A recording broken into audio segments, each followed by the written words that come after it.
जय हिंद दोस्तों आज की इस वीडियो में हम लोग अध्ययन करेंगे क्लास 12th में फिजिक्स में जो सेट की तैयारी कर रहे हैं अनुसार सेट आज सेट 6 जेएक्स को हम लोग करने वाले हैं। ठीक है, इसके प्रीवियस की वीडियो में सेट 1 2 3 4 5 तक हम लोग कंप्लीट कर चुके हैं। आज जो है हम लोग सेट 6 को तैयार करेंगे, जिसमें हमारे पास पहला क्वेश्चन देखो किस प्रकार से है। तो लिखेंगे हम लोग उत्तर एक का।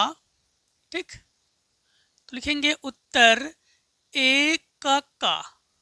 देखो एक के काम में हमारे पास क्वेश्चन में ये दिया गया है, n प्रकार के अर्धचालक में अल्पसंख्यक वाहक होते हैं।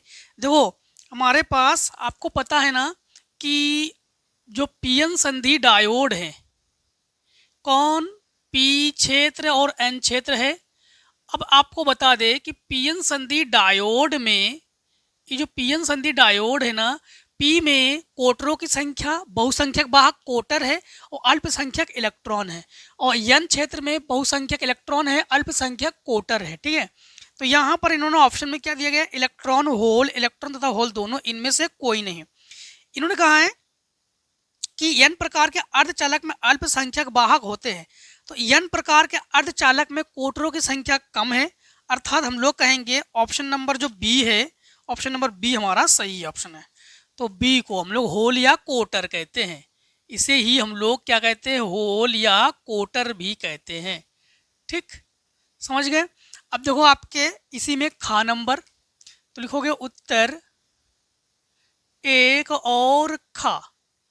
एक के खा नंबर में, एक के खा नंबर में क्वेश्चन में ये है, यह फोकस दूरी वाले एक अवतल दर्पण की मुख्य अक्ष पर 4 एफ दूरी पर 6 सेंटीमीटर लंबी वस्तु रखी है। वस्तु के प्रतिबिंब की लंबाई ज्ञात कीजिए। देखो वस्तु की लंबाई 6 सेंटीमीटर है, वस्तु की लंबाई को लिखेंगे ओ से, और प्रतिबिंब की लंबाई आई बराबर हम लोग ज्ञात करेंगे। ठीक है, प्रतिबिंब की लंबाई ज्ञात करेंगे। यह फोकस दूरी का एक अवतल दर्पण है, यह फोकस दूरी, तो फोकस दूरी तो हमारे पास यफ है। ठीक, ये यफ है, और हमारे पास क्या है, 4 यफ दूरी पर, यानी 4 यफ जो दूरी पर है ये वस्तु की दूरी है, तो u बराबर हम लोग कहेंगे -4 यफ, सेंटीमीटर में ही ले लेते हैं हम लोग। हाँ, अब देखो हमारे पास सबसे पहले हमें चाहिए क्या, हमें प्रतिबिंब की लंबाई चाहिए। इसके लिए फार्मूला क्या लगा देंगे, फार्मूला हमारे पास लेंस है कि दर्पण है, अवतल दर्पण है, दर्पण सूत्र लगा देंगे हम लोग। दर्पण सूत्र 1/f बराबर 1/v प्लस 1/u। तो v चाहिए हमें ना, तो 1/f की जगह f लिखो, v की जगह हमारे पास क्या है, v है, और इसके जगह -4f है, तो 1/4f, ये माइनस में इधर ले प्लस में हो जाएगा ये, तो 1/v बराबर 1/f प्लस 1/4f। एलसीएम ले लो, तो 1/v बराबर एलसीएम 4f, इसमें 4 की कमी है, ऊपर 4 से गुणा कर लेंगे और प्लस 1 4 और 1 5, v बराबर 4f/5। ठीक, तो v बराबर हमारे पास क्या हो जाएगा, 4f/5। अब जो है हम लोग एक फार्मूला यहाँ पर लगा देंगे, m बराबर -v/u होता है, तो v/u और क्या होता है, I/o। ठीक, यहाँ पर v का मान क्या है, 4f/5, u का मान क्या है, u का मान है हमारे पास 4f। ठीक, I का मान ज्ञात करेंगे, o का मान क्या है हमारे पास 6 है, 4f से 4f कैंसिल। ठीक, तो और इससे इसके गुणा में पहुंचा दो, तो I बराबर 6/5, अर्थात हम लोग कहेंगे I बराबर 5 एकम 5, 5 दूनी 10, 1.2 सेंटीमीटर। ऑप्शन में है क्या, ऑप्शन में है 1.2 सेंटीमीटर, तो हम लोग देख पा रहे हैं कि डी ऑप्शन में है। ठीक, तो खा नंबर में हमारे पास कौन सा ऑप्शन सही है, तो डी ऑप्शन सही है। अब देखो हम लोग करेंगे गा नंबर को। ठीक, गा नंबर को करते हैं। गा नंबर में हमारे पास क्वेश्चन में है, इलेक्ट्रॉन तथा प्रोटॉन को समान विभवांतर से त्वरित किया जाता है, इनकी दे ब्रोगली तरंगदैर्घ्य का अनुपात ज्ञात कीजिए। इसमें साफ साफ दिख रहा है, ऑप्शन नंबर डी सही है, √MP/√me। ठीक, √MP/√में me। ठीक है, ये आंसर हो गया आपके पास डी ऑप्शन। अब दो घा नंबर। ठीक, तो लिखेंगे उत्तर घा। देखो इसमें डायरेक्ट बता रहे, इसका भी निगमन है, अगर निगमन 2-3 नंबर पूछते तो हम निगमन करके आपको दिखाते। ठीक है, अब देखो एक बंद पृष्ठ के भीतर n वैद्युत द्विध्रुव स्थित है, बंद पृष्ठ के बद्ध कुल वैद्युत फ्लक्स होगा। इन्होंने कहा है कि कुल वैद्युत फ्लक्स क्या होगा। समझना, फ्लक्स का तो फार्मूला हम लोग जानते हैं कि फाई ई वैद्युत फ्लक्स फाई ई बराबर क्यू बटे एप्सिलॉन नॉट, गॉस के नियम के मुताबिक कोई भी बंद पृष्ठ के अंदर आवेश कहीं पर भी हो और इस आवेश से जितनी भी रेखाएं निकलती है ना, उन रेखाओं की संख्या के टोटल माप को हम लोग क्या कहते हैं, वैद्युत फ्लक्स। बट अब की बार क्या कहा इन्होंने, अब की बार इन्होंने कहा है कि बंद पृष्ठ के भीतर n वैद्युत द्विध्रुव स्थित है और बंद पृष्ठ से बद्ध कुल वैद्युत फ्लक्स, बंद पृष्ठ से बद्ध, देखो जैसे मान लो कि कोई एक बंद पृष्ठ है और इससे जितनी रेखाएं अंदर जाती है उतनी ही रेखाएं बाहर आती है। एक रेखा अगर अंदर जा रही है तो एक ही रेखा बाहर आएगी, तो हम लोग कहेंगे +1 और -1 बराबर क्या होता है, 0। तो इसमें जो वैद्युत फ्लक्स है ये क्या हो जाएगा हमारे पास, 0। तो ये 0, 0 या 0 एक ही चीज़ है। हाँ, तो ऑप्शन नंबर हमारे पास इसमें भी डी ऑप्शन सही है। ठीक, इसमें भी हमारे पास क्या है, डी ऑप्शन सही है। अब देखो आप लोग इसके इंगिया नंबर को तो लिखेंगे उत्तर 1 और इंगिया। 1 के इंगिया नंबर में है, निम्न आवेशित कणों को समान वेग से एक समान चुंबकीय क्षेत्र में प्रक्षेपित किया जाता है, सबसे अधिक बल आरोपित होगा। सबसे अधिक बल किस पर आरोपित होगा, तो देखो निम्न में से समान वेग से तो इलेक्ट्रॉन है, प्रोटॉन है, अल्फा कण है, न्यूट्रॉन है। इलेक्ट्रॉन पर -1 आवेश, प्रोटॉन पर भी +1 आवेश, अल्फा कण पर +2 आवेश है। ठीक है, तो आप लोग देख पा रहे हो कि ऑप्शन नंबर जो आपके पास सी है, ठीक, अल्फा कण, तो अल्फा कण ही आपके पास सही कर दोगे इसमें। ठीक है, तो इसमें हम लोग कौन सा ऑप्शन करेंगे, सी ऑप्शन करेंगे। तो सी ऑप्शन में अल्फा कण कर लेंगे हम लोग। तो क्या करेंगे इसमें उत्तर में हम लोग अल्फा कण पर +2 आवेश होते हैं। ठीक है, अब देखो 4 नंबर में है 100 प्रेरण गुणांक का मात्रक होता है, वेबर प्रति एम्पियर, जूल प्रति एम्पियर मीटर स्क्वायर, हेनरी। देखो हेनरी फटाक से हेनरी कर दोगे और ये हो जाएगा गलत।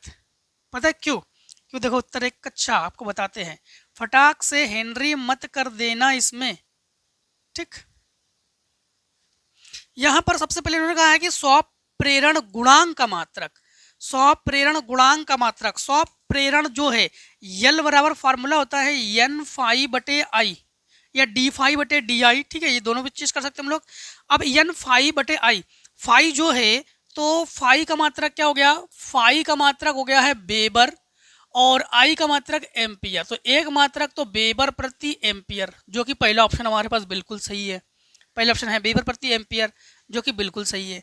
एक आपके पास U बराबर फार्मूला होता है LI 1/2 LI²। L को बटे में पहुंचा दो, इसे गुणा में पहुंचा दो, तो 2U/I² बराबर L।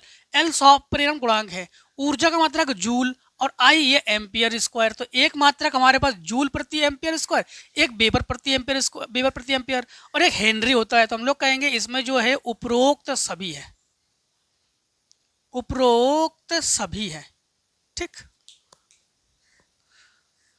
तो कौन सा ऑप्शन हमारे पास सही है, सभी ऑप्शन हमारे पास सही है, इनमें से सभी, वही डी ऑप्शन, डी ऑप्शन। तो हम लोग कहेंगे हेनरी भी है मात्रक, प्लस 2 नंबर पे हमारे पास क्या है, वेबर प्रति एम्पियर भी है और थर्ड ऑप्शन हमारे पास जूल प्रति एम्पियर मीटर स्क्वायर भी है, सभी इसकी मात्रक है। ठीक, चलिए इतने को स्क्रीनशॉट करो, फिर आगे क्वेश्चन को सॉल्व करते हैं। चलिए अब देखिए आप लोग दूसरे के का नंबर को। ठीक, तो करते हैं दूसरे का नंबर। दूसरे का नंबर में हमारे पास इन्होंने पूछ दिया है कि ब्रूस्टर का नियम क्या है, ब्रूस्टर का नियम क्या है। देखिए तो हेडिंग डाल लेना आप लोग, ब्रूस्टर का नियम। तो ब्रूस्टर का नियम क्या है, जैसे मान लो कि ब्रूस्टर के नियम के लिए, ब्रूस्टर के नियम में हम लोग 2 माध्यम लेते हैं और दोनों के दोनों हम लोग पारदर्शी माध्यम लेते हैं। एक वायु माध्यम ले लो, एक कांच माध्यम ले लो। ठीक, दोनों के दोनों हम लोग पारदर्शी माध्यम लेते हैं। जब कोई अध्रुवित प्रकाश, जब कोई अध्रुवित प्रकाश जानते हो ना, जो हर एक दिशाओं में संचरित हो, जिसकी तरंगे उत्पन्न हो, उसे अध्रुवित प्रकाश कहते हैं ना। जब कोई अध्रुवित प्रकाश, फिर से एक बार, ब्रूस्टर के नियम में दो माध्यम लेते हैं, दोनों ही पारदर्शी माध्यम लेते हैं। जब कोई अध्रुवित प्रकाश किसी ऐसे माध्यम में आपतित होता है तो आपतन कोण का मान अधिक हो जाने के कारण यह अध्रुवित प्रकाश जो है ये ध्रुवित का अनुभव करता है। यही जो है ध्रुवित का अनुभव करता है, इसे ही कहते हैं ब्रूस्टर का नियम। ये अध्रुवित प्रकाश है, ये क्या है, अध्रुवित प्रकाश है, ये ध्रुवित है, ये कागज तल के लंबवत है और ये भी ध्रुवित है, ये भी ध्रुवित है, तो ये कागज तल के, ये मतलब ये समांतर में है, ठीक, ये भी ध्रुवित है। तो ब्रूस्टर जी का क्या नियम है? ब्रूस्टर के जी के नियम के अनुसार जब कोई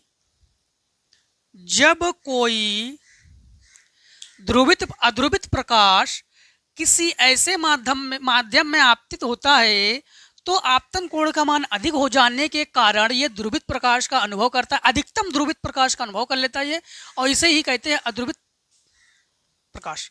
अध्रुवित प्रकाश आपतित होने के बाद आपतन कोण का मान बढ़ जाने के कारण यह ध्रुवित का अनुभव कर लेता है, ये अध्रुवित प्रकाश, इसे ही हम लोग कहते हैं ब्रूस्टर जी का नियम, फार्मूला n बराबर 10 IP, ठीक। इसके बाद देखो इन्होंने कहा है दूसरे खा में, तो लिखेंगे उत्तर 2 और खा। उत्तर 2 के खा नंबर में है कि चुंबकीय द्विध्रुव आघूर्ण का मात्रक लिखिए। चुंबकीय द्विध्रुव आघूर्ण का मात्रक, देखो चुंबकीय द्विध्रुव को लिखेंगे हम लोग m से। m बराबर हमारे पास फार्मूला होता है NIA या IA, ठीक, IA। अब हम लोग कहेंगे यहाँ पर मात्रक जब लिखेंगे तो NIA भी कर सकते हैं अगर फेरों की संख्या हो, ठीक। तो I का मात्रक हो गया एम्पियर और क्षेत्रफल का मात्रक मीटर स्क्वायर, तो एम्पियर मीटर स्क्वायर, ठीक। अब देखो दूसरे के गा नंबर को, दूसरे के गा नंबर को देखो। दूसरे गा नंबर में है कि एक धातु नहीं 4 ओम प्रतिरोध तार को एक वृत्ताकार रूप में मोड़ा जाता है। वृत्त के व्यास के सिरों पर बीच प्रभावी प्रतिरोध क्या होगा? प्रभावी प्रतिरोध क्या होगा समझना। जैसे R का मान तो हमारे पास क्या दिया गया है 4 ओम। अब इन्हें ना एक वृत्ताकार, जैसे मान लो कि अब ये जो प्रतिरोध है इन्होंने कहा है कि 4 ओम प्रतिरोध तार को, जैसे कोई एक तार है, ठीक, कोई एक तार है तो यूं यूं, ठीक, समझना। अब ये तो कोई एक तार है और इस तार का प्रतिरोध क्या है 4 ओम। तो जब यहाँ पर 2 ओम और यहाँ पर 2 ओम देंगे तब ये श्रेणी क्रम में होने के बाद अब ये 2 और 2 क्या हो जाएगा, ये 4 ओम हो जाएगा। अब इस तार को ऐसे पकड़कर यूं घुमा दो और एक वृत्त बना दो, गोलाकार बना दो। वृत्त क्या है, गोला है कि वृत्त है? वृत्त के रूप में एक वृत्त बना लो। तो यूं एक वृत्त बना लेते हैं हम लोग इसी तार को मोड़कर। जब वृत्त बना लेते हैं तो ये दोनों के दोनों ओम ना अलग अलग हो जाते हैं, मतलब दोनों के दोनों प्रतिरोध यूं आ जाते हैं, यूं हो जाएंगे, समझना। एक प्रतिरोध को यहां कर दो, एक प्रतिरोध को यहां कर दो, ये 2 ओम और ये 2 ओम, क्लियर। अब ये दोनों के दोनों आप लोग देखोगे तो समांतर क्रम में है, तो हम लोग कहेंगे कि समांतर क्रम का फार्मूला जो होता है ना वो होता है 1/r बराबर 1/r1 प्लस 1/r2, ठीक। तो 1/r बराबर 1/2 प्लस 1/2, 2/2 कटकर 1, तो r बराबर 1 ओम, ठीक, समझ गए आप लोग। अब देखिए क्वेश्चन नंबर करते हैं दूसरे के घा को, लिखेंगे उत्तर 2 और घा। दूसरे के घा नंबर में है हमारे पास क्वेश्चन कि सूक्ष्म तरंगों के किन्हीं 2 उपयोग को लिखिए। दो सूक्ष्म तरंगों के किन्हीं 2 उपयोग का इन्होंने वर्णन कीजिए। तो एक तो हम लोग एक करते हैं राडार प्रणाली में, रडार, हाँ वही राडार या रडार प्रणाली में, ठीक। एक करते हम लोग राडार प्रणाली में ठीक। और एक करते हैं माइक्रोवेव ओवन में। माइक्रोवेव ओवन में तो हम लोग सूक्ष्म तरंगों का जो प्रयोग है, दो प्रयोग, एक राडार प्रणाली में, एक माइक्रोवेव ओवन में। राडार प्रणाली आप लोग जानते हो ना, कोई वायुयान वगैरह हो उसकी जानकारी के लिए राडार प्रणाली का प्रयोग करते हैं। माइक्रोवेव ओवन का हम लोग खाना गर्म करने के लिए उसमें प्रयोग करते हैं ना। अब देखो हमारे पास दूसरे का गा के बाद, दूसरे का घा के बाद, अब क्वेश्चन नंबर दूसरे का इंग्या। ठीक, दूसरे का इंग्या में पूछा इन्होंने वाटहीन धारा से क्या तात्पर्य है। तो कई बार बता चुके हैं वाटहीन धारा किसे कहते हैं। यदि किसी परिपथ में शक्ति क्षय शून्य हो जाए, सिंपल सी बात है, बस उसे वाटहीन धारा कहोगे। मतलब वाटहीन धारा जिसमें शक्ति की जरूरत ही ना हो। ठीक है, मतलब LCR परिपथ ले लो। क्या ले लो? LCR परिपथ। और वाटहीन धारा, ठीक है, वाट का मतलब शक्ति, और हीन बिल्कुल ना हो, और धारा प्रवाहित हो। भाई आप लोग LCR परिपथ ले लो, L ले लो, C ले लो, बट प्रतिरोध का मान जो है कम कर दो या तो फिर शक्ति वहां पर बिल्कुल जरूरत नहीं है धारा को चलने के लिए। भाई धारा को चलने के लिए शक्ति चाहिए, क्योंकि प्रतिरोध बाधा डालता है ना आके। तो प्रतिरोध दो ही ना, बिल्कुल प्रतिरोध बिल्कुल ना लो तो धारा आसानी से चल सकती है वहां पर। तो उसे हम लोग कहेंगे वाटहीन धारा, जहां शक्ति की जरूरत ना हो। ठीक है, शक्ति जीरो हो यानी प्रतिरोध बहुत कम हो। बहुत कम मतलब बहुत ही कम हो। देखो दूसरे का 4 नंबर अल्फा कण बंधन ऊर्जा आप लोग याद करोगे, दूसरे का 4 नंबर। ठीक, तो दूसरे का 4 नंबर में है कि अल्फा कण 2He4 की बंधन ऊर्जा 7 मिलियन इलेक्ट्रॉन वोल्ट है। बंधन ऊर्जा डेल्टा ई ये है 7 मिलियन इलेक्ट्रॉन वोल्ट है, प्रति न्यूक्लियन है। इसकी कुल बंधन ऊर्जा क्या है? इसकी जो है कुल बंधन ऊर्जा हम लोग निकालेंगे। देखो आंसर आपके पास मिलियन इलेक्ट्रॉन वोल्ट में दे रहा है कि ऐसे दे रहा है, एक बार हम चेक कर लेते हैं आपके इसमें। दूसरे का जो है 4 नंबर, चलो मिलियन इलेक्ट्रॉन वोल्ट में ही दे रहे हैं। तो इसमें दिया गया अल्फा कण जो है 2, ये बंधन ऊर्जा है, प्रति न्यूक्लियन है। इसकी कुल बंधन ऊर्जा क्या होगी? देखो कुल बंधन ऊर्जा, कुल बंधन ऊर्जा जब निकालेंगे तो सिंपल है कि यहाँ पे 2He4 है तो 4 की बंधन ऊर्जा निकालेंगे तो 7 × 4 मिलियन इलेक्ट्रॉन वोल्ट, 7 चौक 28 मिलियन इलेक्ट्रॉन वोल्ट ये कुल बंधन ऊर्जा है। आपकी इसमें 28 दशमलव कुछ दे रहे हैं, लेकिन 28 ही होना चाहिए। हाँ, तो ऊर्जा क्या होगी इसमें? 28 मिलियन इलेक्ट्रॉन वोल्ट। ठीक है, इसमें आपके इसमें अनसॉल्व में ना 28.29 दे रहे हैं। चलो कोई बात नहीं, वो भी तो कुछ भी दे सकते हैं, हमें क्या। हाँ देखो तीसरे का नंबर, तो हम लोग करेंगे उत्तर नंबर तीसरे का। तीसरे के का नंबर में गॉस नियम की सहायता से पतले आवेशित गोली खोल के बाहर वैद्युत क्षेत्र की तीव्रता का सूत्र प्राप्त कीजिए। देखो खोल के बाहर वैद्युत क्षेत्र की तीव्रता का सूत्र जो है हम लोग प्राप्त करेंगे। तो समझना, जैसे मान लो क्वेश्चन के मुताबिक गॉस नियम की सहायता से पतले आवेशित गोली खोल के बाहर वैद्युत क्षेत्र की तीव्रता का सूत्र है।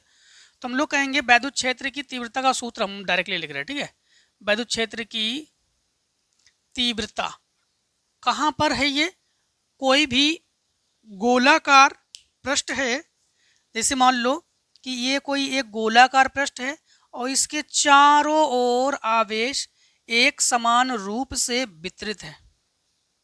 ठीक है, ये गोले का केंद्र है, यहाँ से लेकर यहाँ तक की त्रिज्या जो है ना ये r है, और यहाँ से ये मान लिया स्मॉल r है। यहाँ पर P जो ध्रुव है, यहाँ पर हम लोग क्षेत्रफल जो है इनका हमने मान लिया कि dA है, और वैद्युत क्षेत्र जो है E है।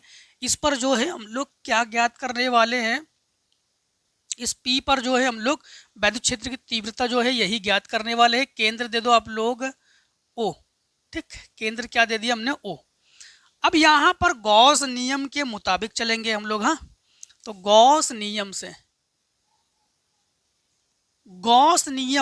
फार्मूला होता है गॉस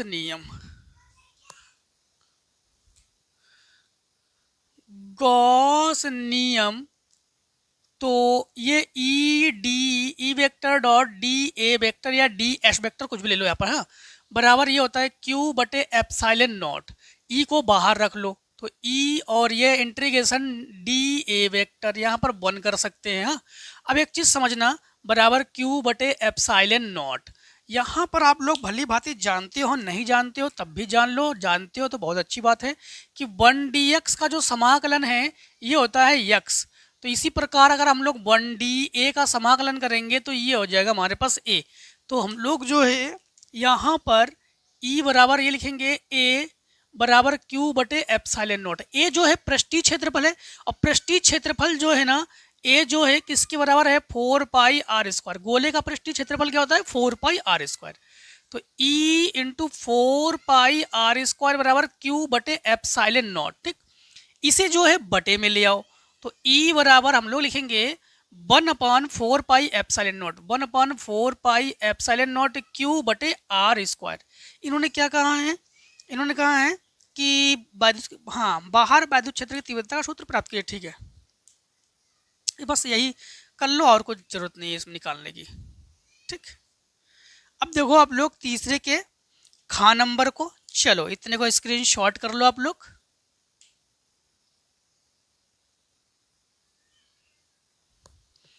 चलिए अब हम लोग क्वेश्चन नंबर करते हैं तीसरे के खा नंबर को। ठीक, तो लिखेंगे उत्तर 3 और खा नंबर। ठीक, तीसरे के खा नंबर। देखो जो क्वेश्चन बार बार पूछा जाए ना उसको बार बार सॉल्व करिए आप लोग, क्योंकि जब बार बार आप लोग लिखोगे ना तो आपको रिवाइज होंगे। जैसे कुछ ऐसे क्वेश्चन मिल जाते हैं जो हम आपको करा चुके होते हैं सेट किसी अदर सेट में, जैसे मान लो सेट 5 में जो करा चुके हैं इसमें क्या लोग बता देंगे कि हाँ सेट 5 में ये करा चुके हैं, इसको ना आप कर लीजिए। तो उसको जरूर करना, दोबारा आप लोग रिवाइज उसको करोगे। ठीक है, तभी आप लोग जब बार बार एक चीज़ को लिखोगे ना तो आपको अच्छे से तैयार हो जाएंगे वो चीज़। तो देखो यहाँ पर क्या है, तीसरे खा में एक धातु पृष्ठ, क्योंकि देखो क्वेश्चन नंबर जो तीसरे खा ना इसको दोबारा फिर करा रहे हैं, लेकिन हम इसको ना सेट 3 या 4 में करा चुके में लग रहा है। एक धातु के पृष्ठ पर लेमडा तरंग दैर्घ्य का एक वर्णी प्रकाश आपतित करने पर प्रकाश वैद्युत धारा के लिए निरोधी विभव 4 वोल्ट हो जाता है। निरोधी विभव जो है वो क्या हो जाता है 4 वोल्ट। तो हम लोग कहेंगे निरोधी विभव V बराबर 4 वोल्ट हो जाता है। ठीक है, इसके बाद है कि इसी पृष्ठ पर 2 लेमडा तरंग दैर्घ्य आपतित प्रकाश के लिए निरोधी विभव V हो जाता है। अच्छा, 2 बार निरोधी विभव है, चलो V हो जाता है। देहली तरंग दैर्घ्य लेमडा नॉट का सूत्र लेमडा के पदों में ज्ञात कीजिए।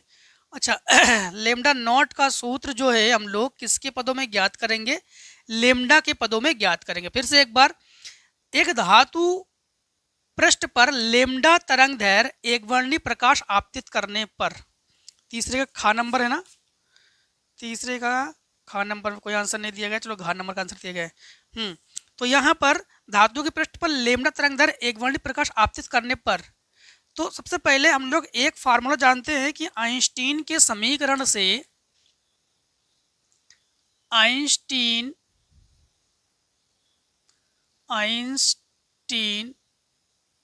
समीकरण से हम लोग जानते हैं कि E के बराबर E माइनस डब्ल्यू, वही मतलब हम लोग जानते हैं कि E के बराबर HC बटे लेमडा माइनस, अब एक काम करते हैं यहाँ पर जो है, हाँ बस ऐसे ले लेते हैं, H minus lambda minus W, वही HC बटे लेमडा नॉट भी कर सकते हैं यहाँ पर। हाँ, तो W को फिलहाल में W रखते हैं। ई के जगह हम लोग लिखेंगे EV नॉट बराबर HC बटे लेमडा माइनस डब्ल्यू। ठीक, समीकरण 1 डाल दो। अब इसके बाद इन्होंने ये कहा है कि जो निरोधी विभव है ये 4 वोल्ट है।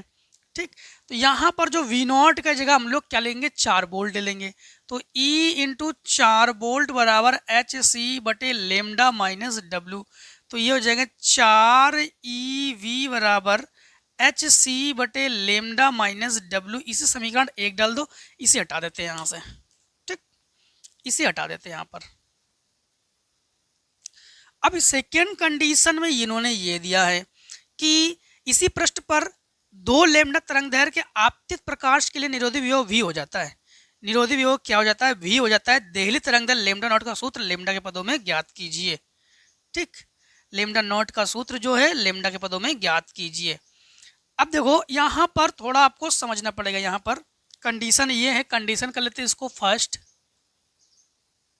कंडीशन यहाँ कर लेते हैं सेकेंड। अब वही फिर से फार्मूला ई के बराबर ई माइनस डब्ल्यू कर लेंगे, ई के जगह ई वी नॉट कर लेंगे। ये तो होता है हमारे पास एच सी बटे लेमडा माइनस डब्ल्यू। बट यहाँ पर इन्होंने जो कंडीशन किया कहा है बस वो करेंगे। इन्होंने कहा इसी पृष्ठ पर 2 लेमडा तरंग दैर्घ्य आपतित कराने पर क्या आपतित कराएंगे 2 लेमडा। तो लेमडा की जगह हम लोग क्या ले लेंगे 2 लेमडा ले लेंगे। और यहाँ पर जो निरोधी विभव है वी हो जाता है, तो निरोधी विभव यहाँ पर वी ले लेंगे। तो यहाँ पर हम लोगों ने क्या ले लिया वी ले लिया, समझ गए। तो लोग एक लाइन हम लोग बढ़ा लेते हैं, ठीक। यहाँ पर तो ई वी बराबर एच सी बटे 2 लेमडा माइनस डब्ल्यू। यहाँ पर हम लोग जो हैं क्या कर लेंगे, यहाँ से ऐसे कर लेते हैं, ठीक है। ठीक है, हाँ अब इसको ऐसे रहने दो। अब यहाँ पर इन्होंने इसे ना समीकरण हम लोग क्या करते हैं, समीकरण 1 में मान रखने पर, समीकरण 1 में मान रखते हैं। जब मान रखेंगे 4 को 4 लिखेंगे, ईवी की जगह हम लोग क्या लिखेंगे, ईवी की जगह एच सी बटे 2 लेमडा माइनस डब्ल्यू बराबर एच सी बटे लेमडा, एच सी बटे लेमडा माइनस डब्ल्यू। इन्होंने क्या कहा, इन्होंने कहा है देहली तरंग दैर्घ्य लेमडा नॉट का सूत्र लेमडा के पदों में ज्ञात कीजिए। लेमडा नॉट का सूत्र जो है हम लोग लेमडा के पदों में ज्ञात करेंगे। तो यहाँ पर समझना, पहले अंदर गुणा कर लेते हैं हम लोग, ठीक। तो ये हो जाएगा हमारे पास 4 इंटू एच सी बटे 2 लेमडा माइनस डब्ल्यू बराबर 4 डब्ल्यू बराबर हमारे पास एच सी बटे लेमडा माइनस डब्ल्यू, ठीक। यहाँ पर हम लोग एक काम करेंगे, इसे काटेंगे तो ये 2 हो गया हमारे पास।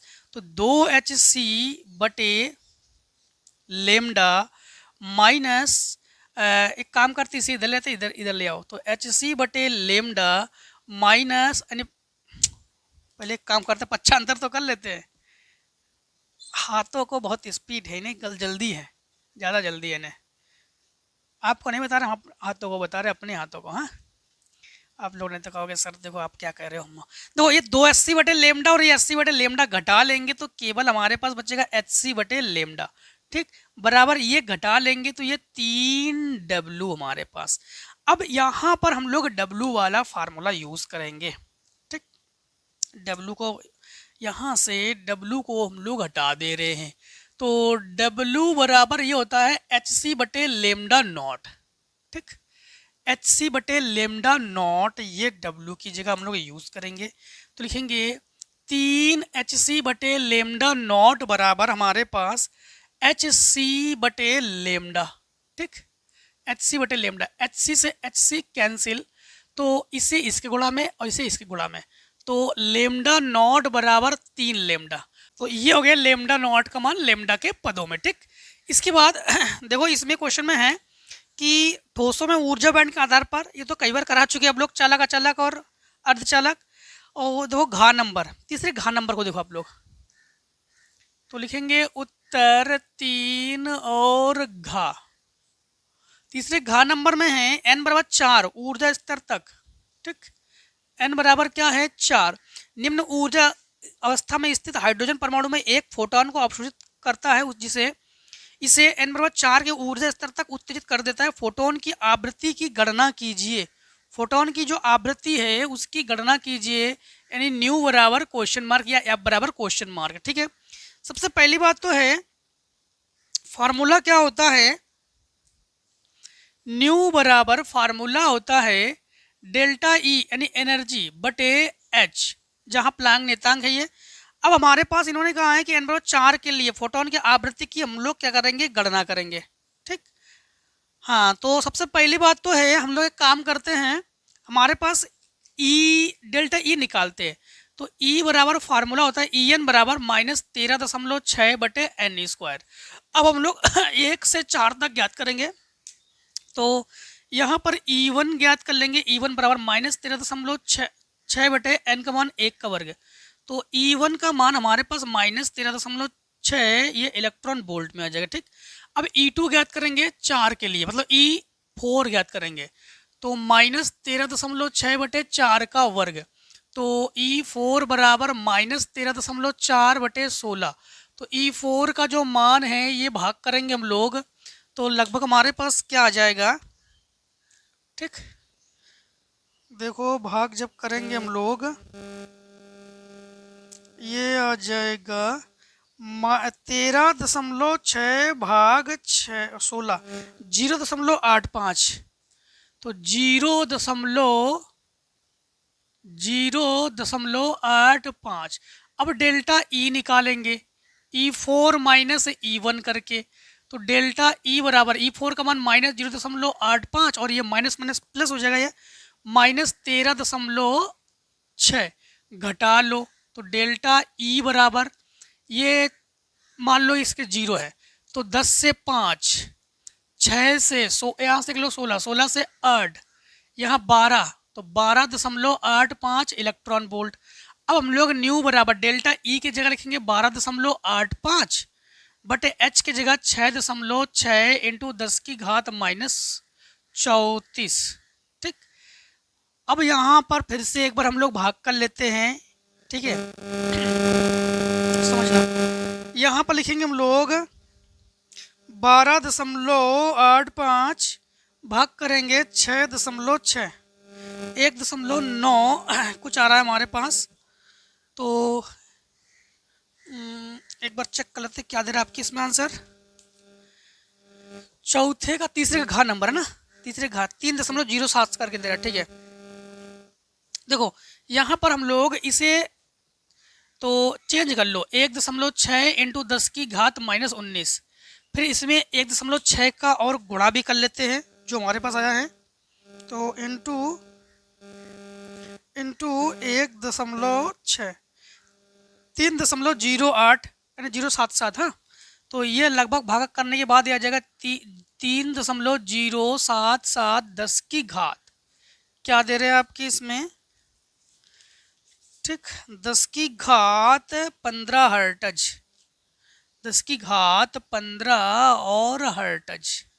चलिए इतने को स्क्रीन शॉट कर लीजिए, फिर आगे क्वेश्चन को सॉल्व करके देते हैं। चलिए अब हम लोग क्वेश्चन नंबर 4 के कार नंबर को करेंगे, ठीक, तो लिखेंगे उत्तर 4 और का। देखो 4 के का नंबर में है, दो क्रासित पोलेराइड ए और बी के बीच एक तीसरा पोलेराइड सी इस प्रकार रखते हैं, जैसे मान लो कि दो क्रासित पोलेराइड है, ठीक, जैसे मान लो कि एक पोलेराइड यहाँ पर है और एक पोलेराइड यहाँ पर है, एक यहाँ पर रख देते हैं, ये पोलेराइड ए है, ये पोलेराइड बी है, बीच में सी को रखते हैं, ठीक, बीच में हम लोग किसे रखते हैं, सी को रखते हैं। पोलेराइड इसको जो है आप लोग कैसा करो, इसको यूं ले लो और इसको ऐसे घुमा दो, ठीक, सी को, और इसको एकदम यूं कर दो। इन्होंने कुछ नहीं कहा, हम अपने स्तर से आपको बता दे रहे हैं, ऐसे कर सकते हो, ठीक।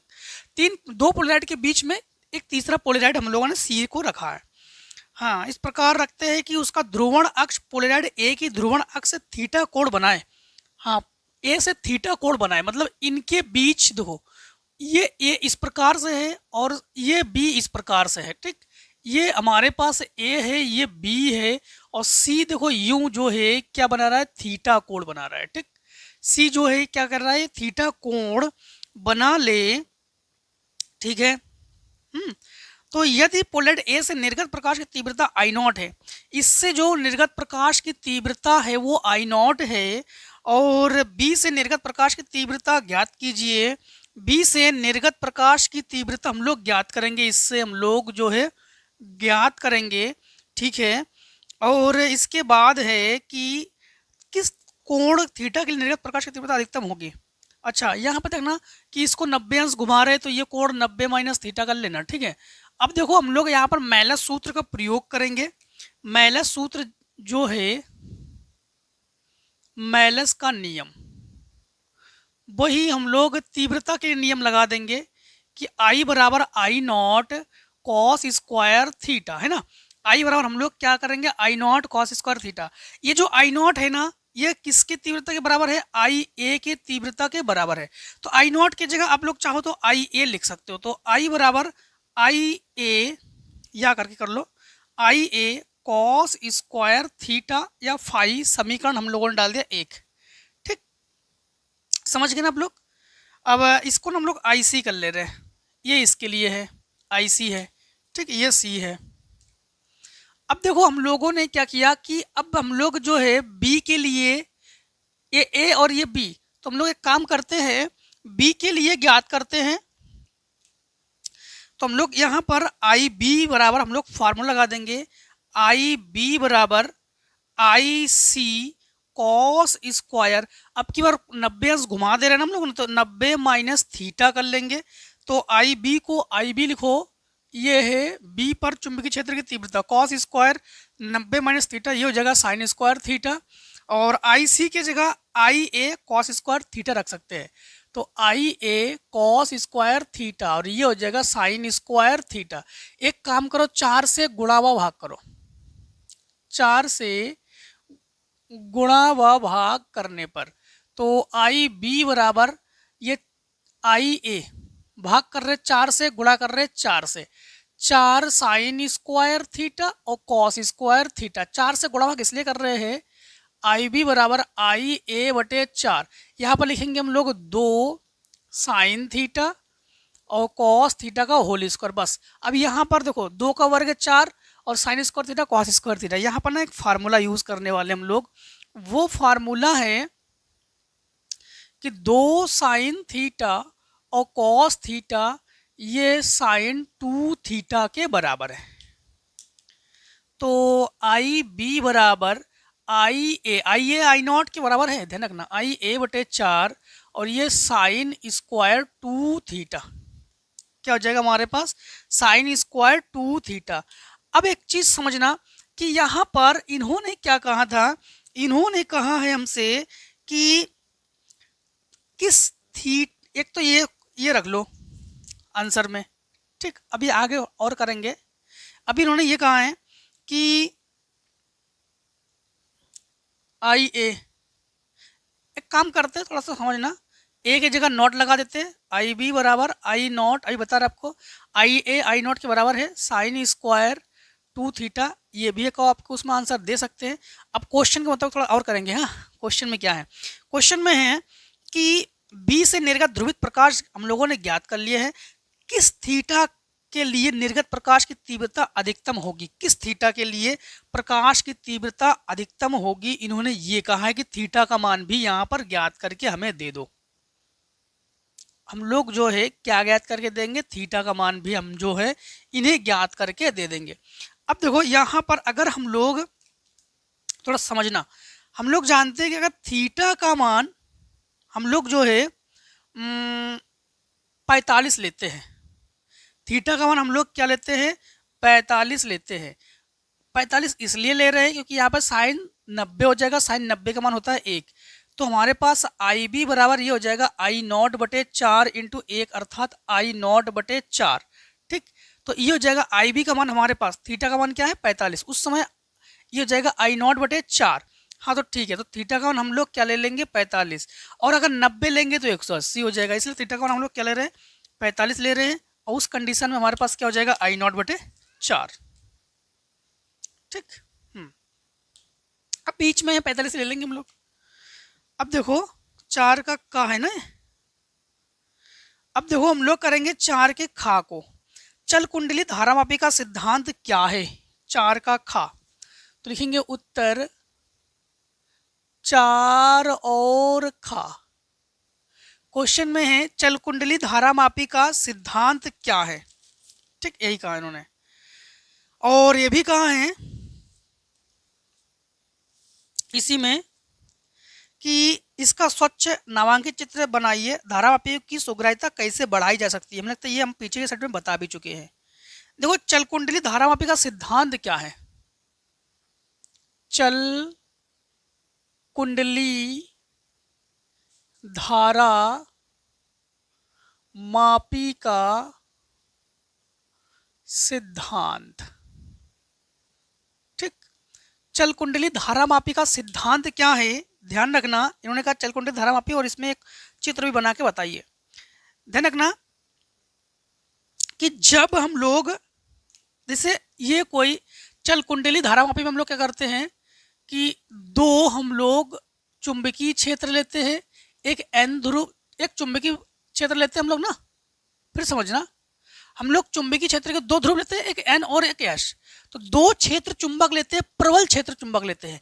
एक चुंबक का क्षेत्र एन है, एक चुंबक का ध्रुव है एस, एक एन ध्रुव है और एक एस ध्रुव है, ठीक है। अब यहाँ पर हम लोग क्या करते हैं, नर्म लोहे की क्रोड लेते हैं। क्या लेते हैं, नर्म लोहे की क्रोड, फिर कमानी लगाते हैं उसमें ऐंठन उत्पन्न करने के लिए ना। इसके बाद हम लोग जानते हैं कि जो एन से चुंबकीय क्षेत्र रेखाएं निकलती है ना, एन से चुंबकीय क्षेत्र रेखाएं निकलती है और कहाँ प्रवेश करती है, यश में प्रवेश कर जाती है चुंबकीय क्षेत्र रेखाएं, ठीक। चुंबकीय क्षेत्र रेखाएं कहाँ पर प्रवेश कर जाएंगी, यश में प्रवेश कर जाएंगी। 2 2 4 6, 2 2 4 5, एक और बना देते हैं, ठीक, 6। और यहाँ पर इसके लिए एक संसूचक लगा दो, एक संकेतांक लगा दो, जिससे कि हम लोग धारा को ज्ञात कर सके।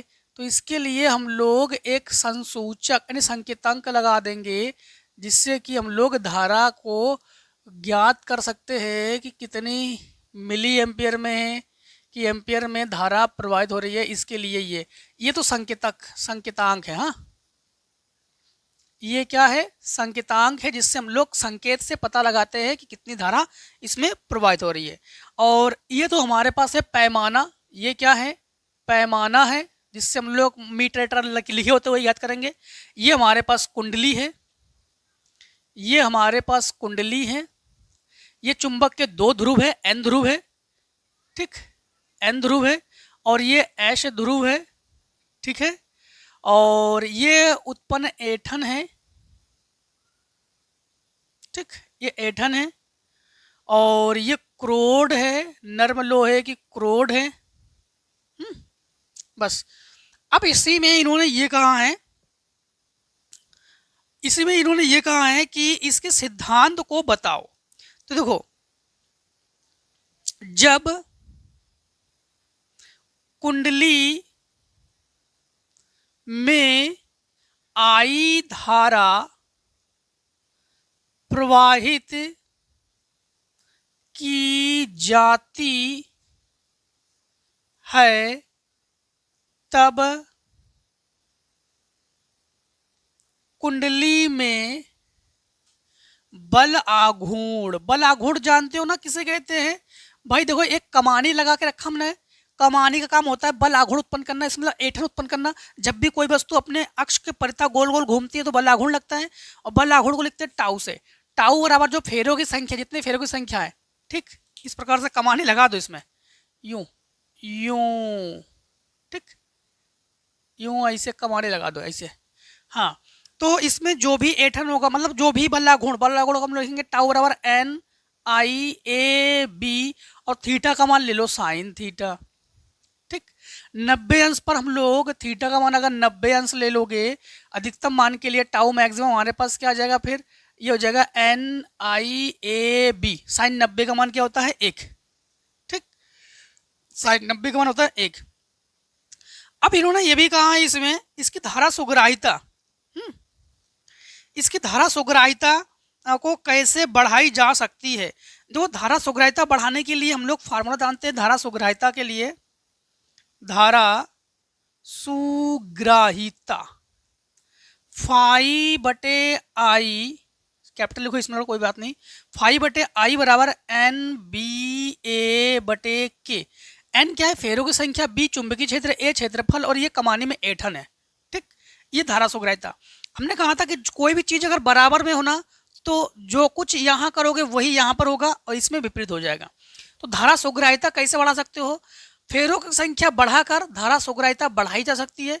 चुंबकीय क्षेत्र का मान बढ़ाकर धारा सुग्राहिता बढ़ा सकते हैं, क्षेत्रफल बढ़ाकर धारा सुग्राहिता बढ़ा सकते हैं, और कमानी में ऐंठन जो है, ऐंठन हम लोग कम करके धारा सुग्राहिता बढ़ा सकते हैं, ठीक।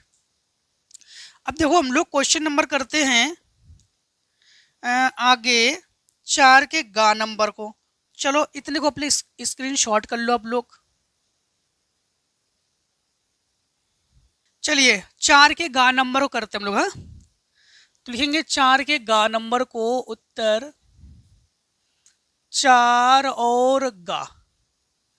4 के गा नंबर को देखो, 4 गा नंबर में है वैद्युत परिपथ के किरचॉफ का प्रथम नियम क्या है? वही समस्त धाराओं का बीजगणित योग शून्य होता है।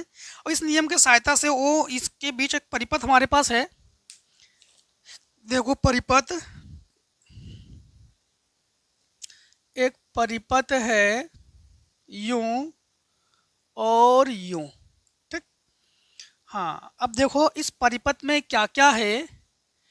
इस परिपथ में जो है, इस परिपथ में यहाँ पर प्रतिरोध है, फिर यहाँ पर ये 2 वोल्ट की बैटरी है, 1 ओम का प्रतिरोध है, फिर यहाँ पर केवल प्रतिरोध है और वो भी 2 ओम का प्रतिरोध है। यहाँ पर 1 ओम का प्रतिरोध और यहाँ 3 वोल्ट की बैटरी। किरचॉफ के नियम के अनुसार दो, देखो बंद परिपथ लेंगे हम लोग, यूं ले लेना एक क्लॉकवाइज, और इसमें एंटी क्लॉकवाइज यूं लेना एंटी क्लॉकवाइज, ठीक। अब देखो यहाँ पर हम लोग लिखेंगे, इसमें नाम देते हैं A B C D E और एफ। अब यहाँ पर समझना इन्होंने क्या कहा है। इन्होंने कहा है कि इस नियम की सहायता से 2 ओम प्रतिरोध के तार के सिरों के बीच विभवांतर ज्ञात कीजिए। चित्र देखिए, 2 ओम तार के बीच विभवांतर ज्ञात करेंगे हम लोग। तो सबसे पहले किरचॉफ के नियम के मुताबिक हम लोग यहाँ से I1 धारा को ले जा रहे हैं और यहाँ से I2 धारा को ले जा रहे हैं, और इसमें ना दोनों धारा प्रवाहित होगी, I1 प्लस I2। अब समझना, हम लोग सबसे पहले हम लोग लेंगे बंद पाश A B C F A में, A B C F A में। तो ए से बी जाएंगे, यहाँ पर I1 धारा, और इसमें देखो इसमें 2 में, तो 2I1 प्लस 2I2 बराबर कितने वोल्ट? 3 वोल्ट। I1 और ये 3I1 प्लस 2I2 बराबर 3, समीकरण 1। अब लिखेंगे हम लोग बंद पाश E D C F E में, ठीक। यहाँ से आओगे, यहाँ से 1, तो ये I2, इसमें दोनों I1 प्लस I2 बराबर कितने वोल्ट? 2 वोल्ट। यहाँ पर 2I1 और प्लस 3I2 बराबर 2, समीकरण क्या है? 2। एक काम करते हैं, समीकरण 1 2 को घटा लेते हैं, और घटाएंगे लेकिन हम लोग क्या करेंगे, यहाँ पर 2 है और यहाँ पर 3 है, तो समीकरण 1 में 3 से और समीकरण 2 में 2 से गुणा कर लो।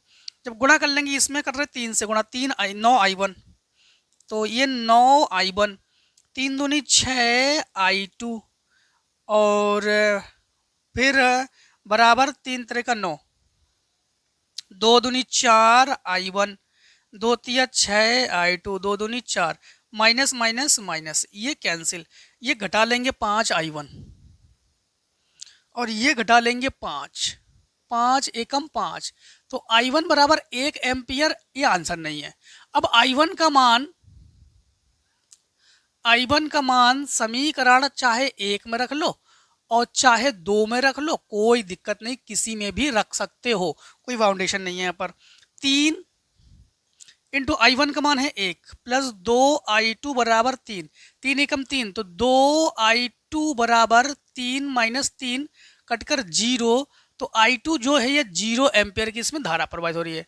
नेट धारा I1 प्लस I2 करेंगे तो I बराबर 1 प्लस 0 अर्थात I बराबर भी 1 एम्पियर की धारा प्रवाहित हो रही है।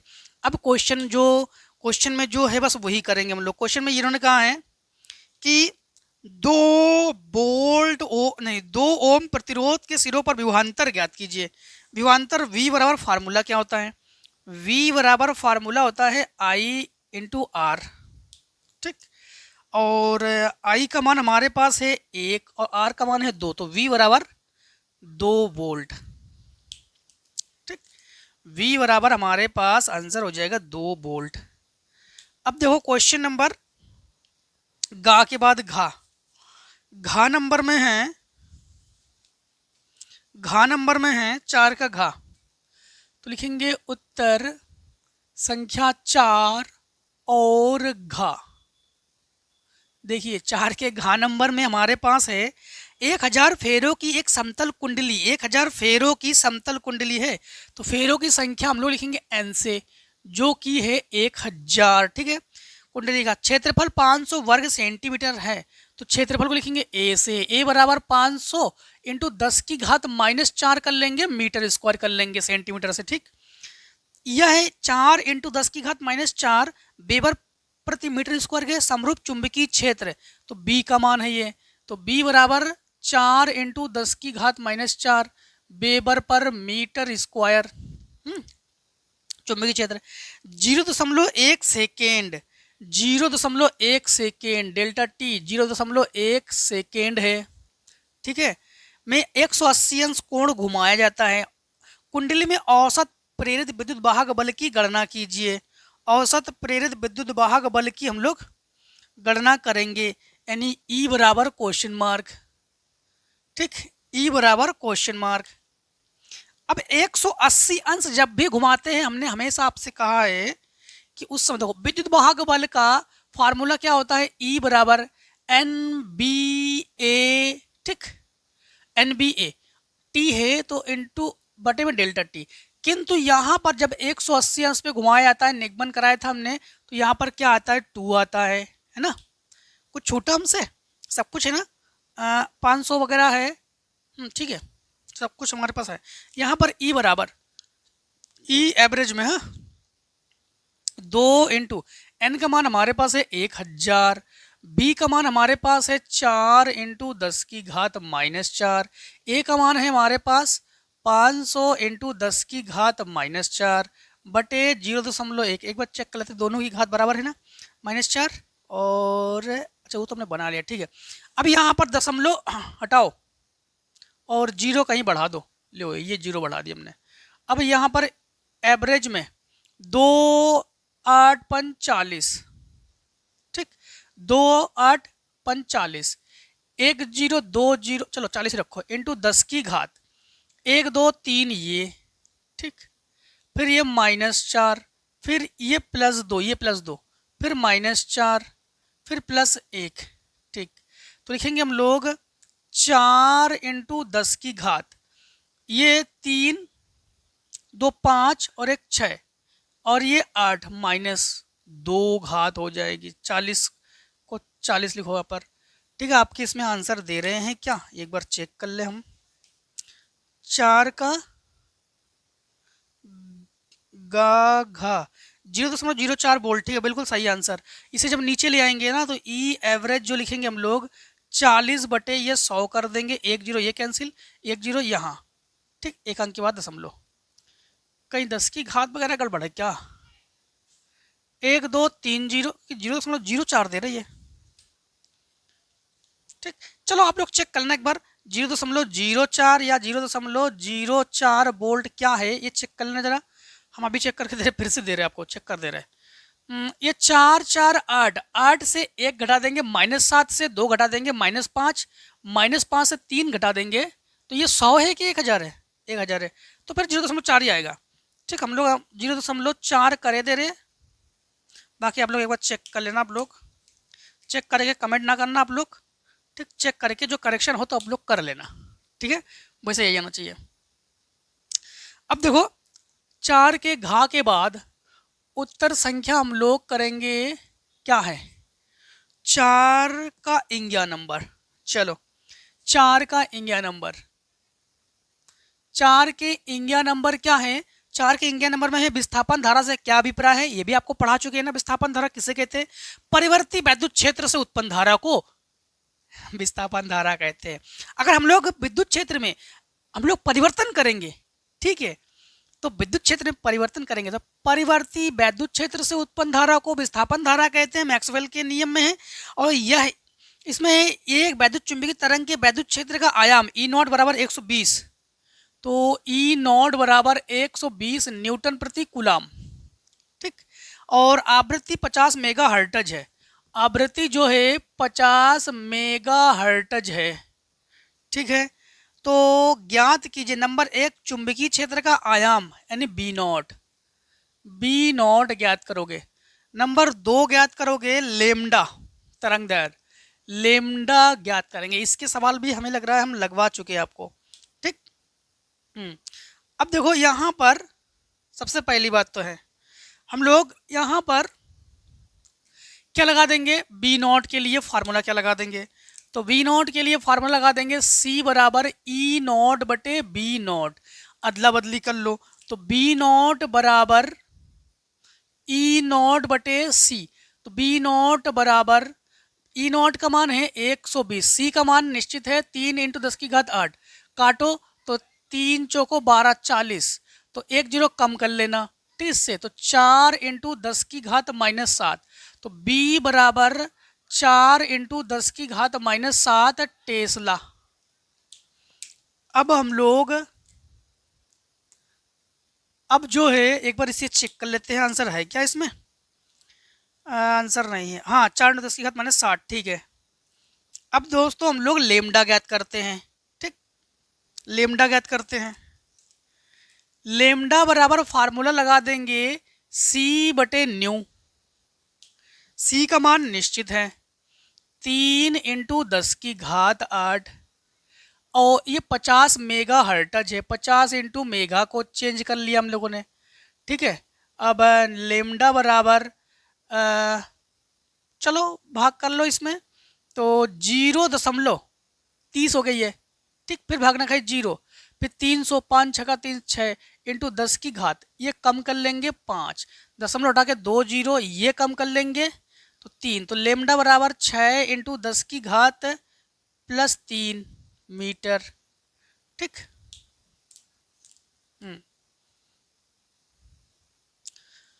चलिए अब देखिए 4 को हम लोग ख़त्म कर चुके हैं, अब 5 नंबर को करेंगे, इतने को स्क्रीनशॉट कर लो आप लोग। अब हम लोग क्वेश्चन नंबर करते हैं 5 के का नंबर को, ठीक, तो लिखेंगे उत्तर 5 और का। 5 के का नंबर में है प्रकाश के व्यतिकरण के लिए आवश्यक प्रतिबंधों का उल्लेख कीजिए। तो व्यतिकरण के लिए व्यतिकरण की शर्तें जो है आपको पढ़ा चुके हैं ना, कि दोनों जो तरंगे हैं उनकी जो तीव्रता है वो कला संबद्ध होने चाहिए, अत्यंत संकीर्ण होने चाहिए, पास पास होने चाहिए, पढ़ा चुके हैं ना आप लोगों को।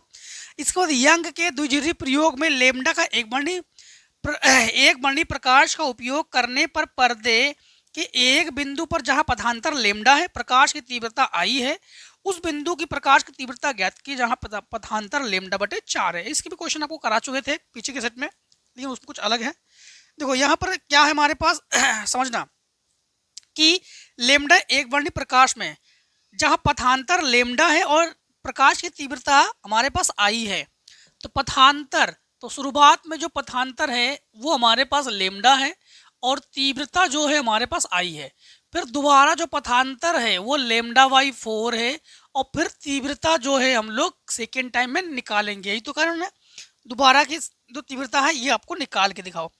सबसे पहली बात तो है एक चीज ध्यान रखना कि यहाँ पर ना हम लोग फार्मूला लगा देंगे, इससे क्वेश्चन पीछे एक बार करा चुके हैं आप लोगों को, कलांतर बराबर 2 पाई बटे लेमडा इंटू पथांतर।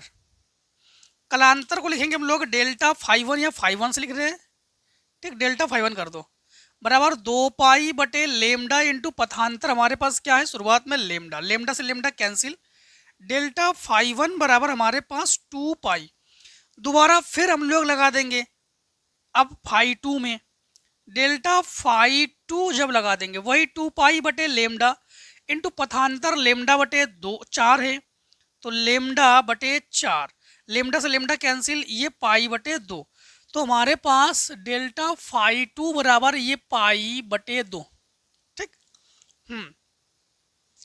अब देखो यहाँ पर हम लोग इन्होंने कहा है कि हमें I2 ज्ञात करके दे दीजिए, तो यहाँ पर मैलस का फार्मूला लगा दो, क्योंकि मैलस का ही एकमात्र फार्मूला है जिसमें प्रकाश की तीव्रता नहीं आई है, इसलिए मैलस का फार्मूला लगा देंगे हम लोग। तो यहाँ पर मैलस का वही फार्मूला I बराबर I0 cos स्क्वायर फाई। इन्होंने क्या कहा, इन्होंने क्वेश्चन में कहा है कि प्रकाश की जो तीव्रता है I2 इन्हें आप ज्ञात करके दे दो, ठीक। तो एक काम करेंगे हम लोग, समझना यहाँ पर हम लोग काम ये करेंगे कि जब हम लोग यहाँ पर फाइ इसे I2 करेंगे, ठीक, वही I2 बराबर इसकी जगह I करेंगे कॉस स्क्वायर, ये क्या हो जाएगा हमारे पास, समझना, ये हो जाएगा 5/2 जब I2 करेंगे, ठीक। हाँ, तो अब एक चीज समझना, I2 बराबर I1 कॉस स्क्वायर 5/2 जब निगमन कराया था आप लोगों को याद होगा। अब यहाँ पर I2 बराबर I1 का मान हमारे पास है I और कॉस स्क्वायर फाइ देखो यहाँ पर ये 180 और ये 90, तो 180 ये तो 360, ठीक है। तो हम लोग एक काम करेंगे, चाहो तो आप लोग I1 करके भी कर सकते हैं, चलो यही लगा दो। हम लोग सबसे पहले I बराबर I0 कॉस स्क्वायर फाइ, यहाँ पर हम लोग 2 पाई रख कर भी कर सकते हैं, चलो छोड़ो डायरेक्टली यही लगा दो। तो यहाँ पर आप लोग फाइ का मान रखेंगे पाई और पाई/2 और ये 2 4 पाई/4, कॉस 45 का मान 1/√2, तो I बराबर I और इंटू 1/√2 का स्क्वायर, तो ये हो जाएगा I2 बराबर I और √2 का वर्ग क्या हो जाएगा, केवल 2, ठीक, तो I/2, ठीक, ये आंसर हो जाएगा आपके पास, ठीक है। अब देखो आप लोग 5 में के खा को, तो उत्तर 5 में का खा, 5 में खा नंबर में है कि अनुनादी परिपथ से क्या तात्पर्य है। अनुनादी परिपथ जानते हो ना आप लोग, जहां प्रेरण प्रतिघात और धारिती प्रतिघात अगर आपस में बराबर हो तो उसे अनुनादी परिपथ कहते हैं। LCR श्रेणी अनुनादी परिपथ के लिए आवश्यक प्रतिबंध तथा अनुनाद की स्थिति में आवृत्ति का व्यंजक प्राप्त कीजिए। देखो जब आवृत्ति का व्यंजक, तो XL बराबर फार्मूला क्या होता है, XL बराबर फार्मूला होता है ओमेगा L और XC बराबर फार्मूला होता है 1/ओमेगा C, ठीक।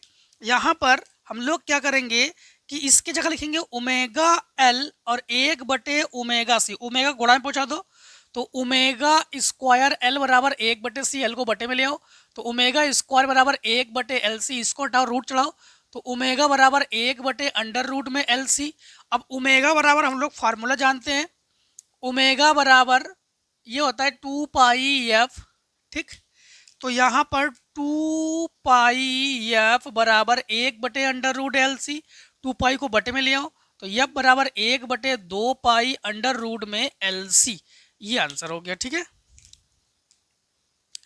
अब देखो 5वें के गा नंबर में क्या है, तो लिखेंगे उत्तर 5 और गा।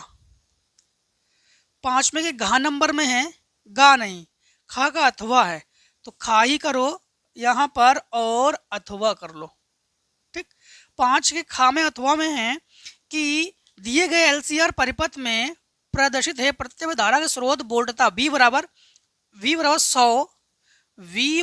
100, फिर साइन 500t, साइन 500t, ठीक, ये है हमारे पास। और इसके बाद है गणना कीजिए संपूर्ण प्रतिबाधा शक्ति गुणांक धारा का शिखर मान। अब देखो यहाँ पर हम लोग तुलना कर लेंगे, V बराबर V0 साइन ओमेगा t से हम लोग कर लेंगे तुलना, तो यहाँ पर लिखेंगे V0 बराबर 100, तो V0 बराबर 100 लिखेंगे, ओमेगा की जगह 500 लिखेंगे, ओमेगा की जगह हम लोग क्या लिखेंगे 500, ठीक, रेडियन, ठीक है। अब हम लोग क्या क्या ज्ञात करने वाले हैं, इसमें प्रतिबाधा ज्ञात करेंगे और शक्ति गुणांक cos फाई को ज्ञात करेंगे, ठीक है। प्रतिबाधा ज्ञात करेंगे, शक्ति गुणांक को ज्ञात करेंगे हम लोग, ठीक। और इसके बाद हम लोग ज्ञात करने वाले हैं इसमें धारा का शिखर मान I0 हम लोग ज्ञात करने वाले हैं। I0 देखो यहाँ पर सबसे पहले Z का फार्मूला लगा देते हम लोग, Z बराबर फार्मूला √, में R² तो है ही, और R क्या इसमें नहीं दिया गया है, R दिया गया हमारे पास, देखो इसमें हमारे पास और भी मान है, L है 0.16, ठीक, L जो है L का मान है 0.16 मिली हेनरी है क्या, नहीं हेनरी, और C 40 माइक्रोफैरड है, C जो है वो 40 माइक्रोफैरड है, इसे C बराबर 40 इंटू 10⁻⁻⁶ फैरेड कर लेंगे। ये केवल हेनरी है, ठीक। और इसके बाद हमारे पास है R 40 ओम है। R जो है वो 40 ओम है। देखो यहाँ पर R स्क्वायर XL, ठीक, माइनस XC का होल स्क्वायर ये लगा देंगे, ठीक है यहाँ पर। और XL हम लोग ज्ञात कर लेंगे, XL बराबर ओमेगा L। ओमेगा हमारे पास है, ओमेगा क्या है, ओमेगा है हमारे पास 500 और यल हमारे पास है 0.1620, ये हटा लो, 16 पंचे 80, तो XL जो है हमारे पास 80 ओम है। XC ज्ञात कर लेंगे हम लोग, ठीक। XC ये होता है 1/ओमेगा C। तो एक काम करो, पहले इतने को स्क्रीन शॉट कर लो, फिर इसके आगे का सॉल्यूशन करते हैं हम लोग। देखो इसी के आगे से करेंगे हम लोग, तो लिखेंगे XC बराबर 1/ओमेगा। ओमेगा का मान क्या है हमारे पास, ओमेगा का मान है 500, ठीक। और C का मान क्या है 40 माइक्रो फैरेड, तो 40 इंटू 10⁻⁻⁶ ऊपर ले जाओ, तो XC बराबर 10⁻+6 कर देंगे, 4 6 0, ठीक। और 1 2 3 0, 5 को 20, 1 2 3 0, 4 0, 1 2 3 4 0, ये कैंसिल, इससे काटेंगे तो ये हो जाएगा 50। तो XC बराबर हमारे पास क्या है 50 ओम, ठीक। अब हम लोग Z को आसानी से निकाल सकते हैं, ठीक। तो Z बराबर हम लोग क्या लिखाएंगे, अंडर रूट में R स्क्वायर, R का मान क्या है हमारे पास 40, तो 40 का square plus XL minus XC, XL का मान क्या हमारे पास 80 माइनस ये 50 का स्क्वायर, तो Z बराबर ये 40 का वर्ग और ये घटकर 30 का वर्ग, तो 4 का वर्ग 1600, 40 का वर्ग और 30 का वर्ग 900, तो ये जुड़कर 2500।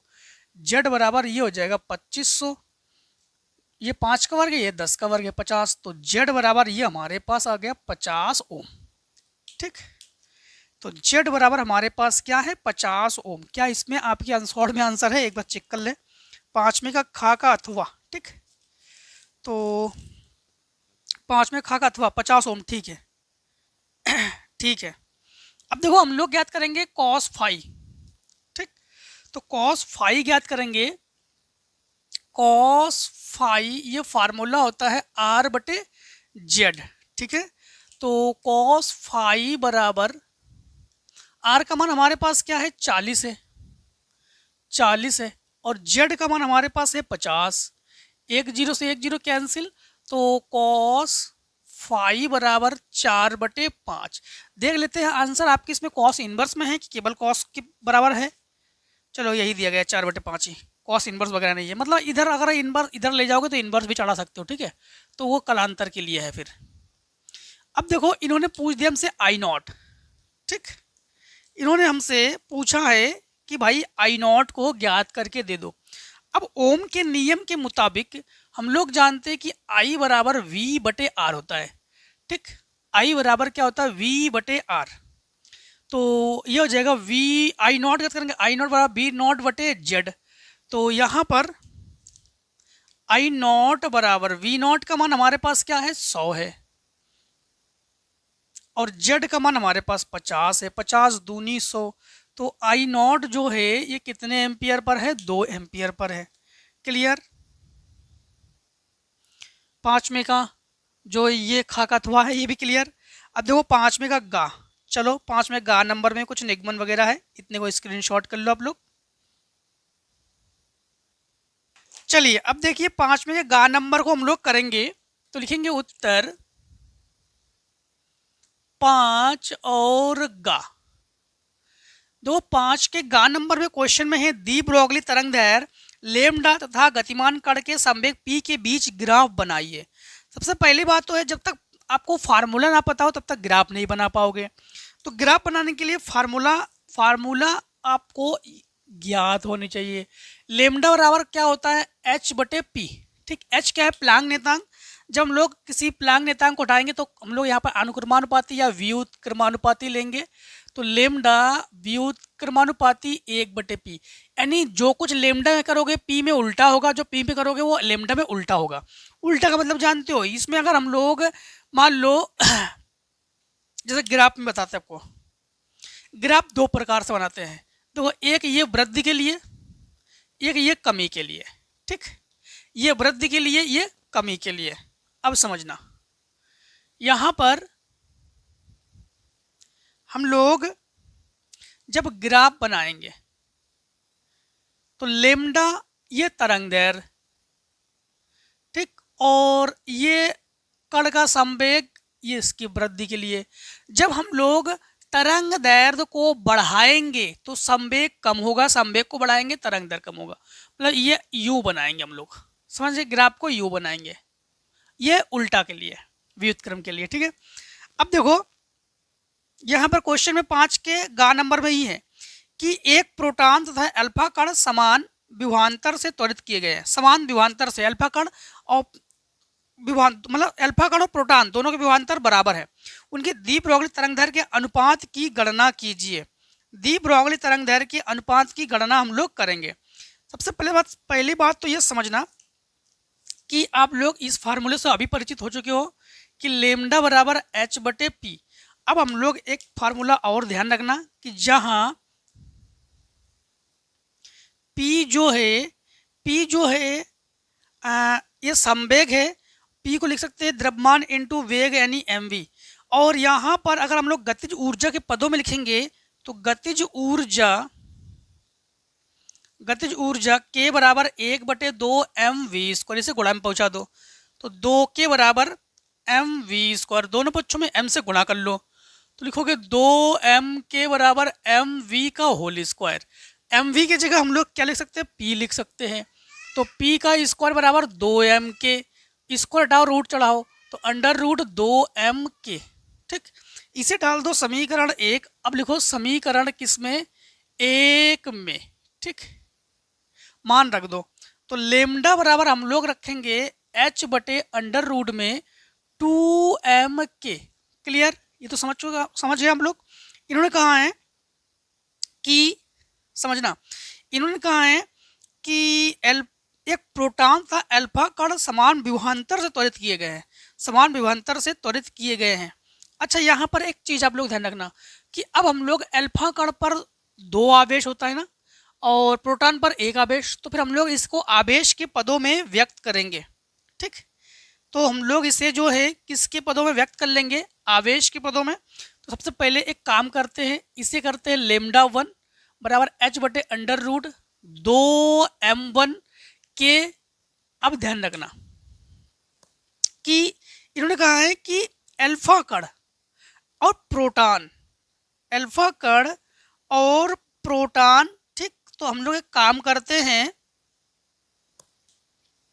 के के जगह मान रखते हैं, के के जगह हम लोग QV रख देते हैं। ठीक, ये रख देते हैं तो एक काम करेंगे तो ये हो जाएगा हमारे पास QV। ठीक, फिलहाल में अभी 1 ना रखो। हाँ, अब एक काम करते हैं, सबसे पहले प्रोटॉन के लिए तो लेमडा पी रखेंगे तो h बटे ये हो जाएगा अंडर रूट 2m, और यहाँ पर जो हमारे पास Q है ये केवल एक Q, प्रोटॉन पर 1 आवेश होता है तो Q और ये V। ठीक, समीकरण 2। अब हम लोग लेमडा अल्फा कण पर आवेश होता है इलेक्ट्रॉन के आवेश का दुगुना। अच्छा, यहाँ पर एक चीज और ध्यान रखना कि द्रव्यमान भी तो है हमारे पास, हाँ, द्रव्यमान भी तो है हमारे पास। तो यहां पर जब अल्फा कर लेंगे तो h बटे अंडर रूट में 2, हाँ 4 भी कर सकते हम लोग। 4 क्यों करेंगे समझना,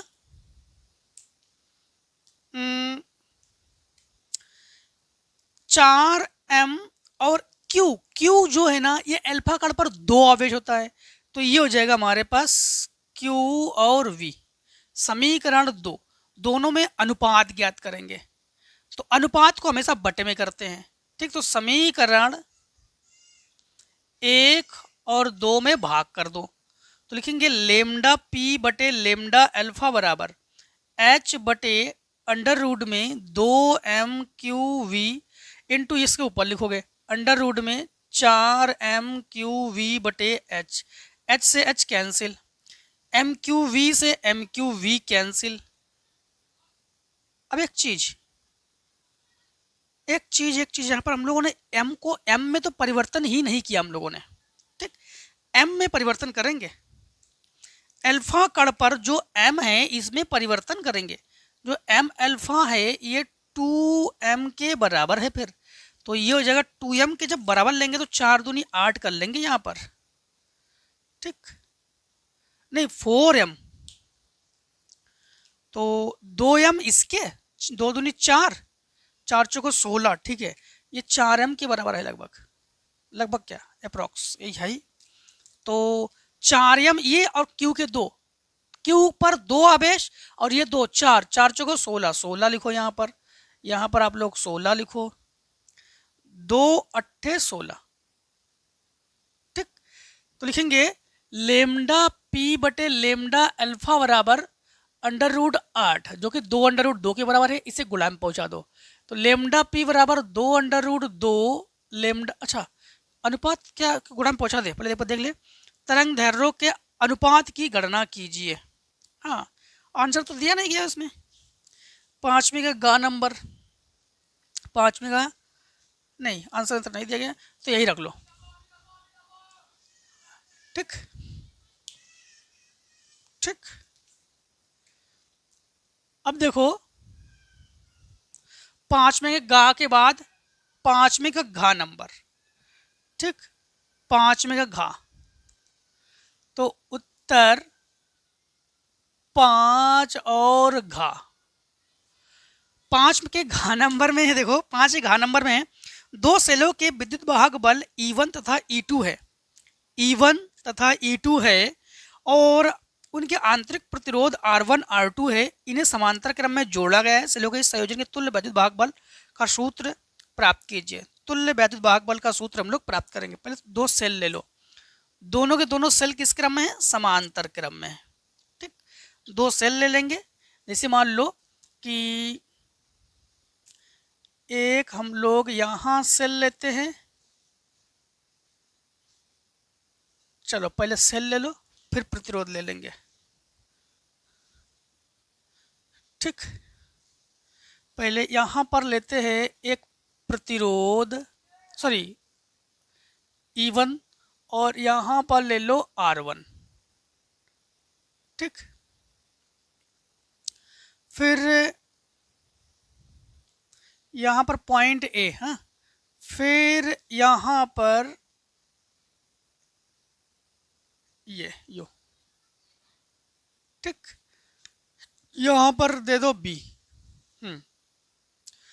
यहां पर ये जो सेल है ना, इस सेल में ये E2 ये R2, ये जो सेल है ना इसमें ये E1 और ये R1, ठीक। दोनों किस क्रम में है, दोनों के दोनों समांतर क्रम में है। यही तो इन्होंने कहा कि दोनों के दोनों हमारे पास किस क्रम में है, समांतर क्रम में है। अब देखो यहाँ पर हम लोग क्या ज्ञात करने वाले हैं, इनके मुताबिक सेलों के संयोजन के वैद्युत वाहक बल का सूत्र जो है हम लोग ज्ञात करने वाले हैं, ठीक। वैद्युत वाहक बल का सूत्र, सबसे पहली बात तो है, जब भी एक चीज ध्यान रखना, अगर हम लोग कहीं से भी धारा को ले जाते हैं, धारा अगर बढ़ जाए तो समांतर क्रम और धारा अगर ना बढ़े तो श्रेणी क्रम। तो धारा के लिए हम लोग जानते हैं, धारा अगर हम लोग I लेते हैं तो I1 प्लस I2 के बराबर होंगी। ये समीकरण डाल दो इसको एक। अब I1 I2 है कहाँ पर, यहाँ से जब लाएंगे तो इसमें I1 धारा प्रवाहित होगी, यहाँ से जब लाएंगे तो ये I2 धारा प्रवाहित होगी। यहाँ पर दोनों धाराएं I1 प्लस I2 धारा हो जाएगी यहाँ पर, ठीक है। अब यहाँ पर हम लोग एक काम करते हैं, तो यहाँ पर फॉर्मूला हम लोग लगा देंगे, I बराबर E बटे R प्लस R, इसे गुणा में पहुँचा दो। तो जब गुणा में पहुँचा देंगे ना हम लोग, तो लिखेंगे हम लोग इसके साथ गुणा में पहुँचाने के बाद ये हो जाएगा। एक काम करते हैं, यहाँ पर एक और फॉर्मूला लगा दो, एक काम करो ये लगा दो, ये हो जाएगा I बराबर E माइनस V बटे स्मॉल r, ये लगा दो, ठीक। तो यहाँ पर इसी प्रकार इसको अगर I1 कर लेते हैं, I1 बराबर E1 माइनस V बटे ये हो जाएगा हमारे पास R1। अब हम लोग इसी प्रकार I2 बना लेंगे, इसी प्रकार I2 बना लेंगे, I2 बराबर E2 माइनस V बटे R2।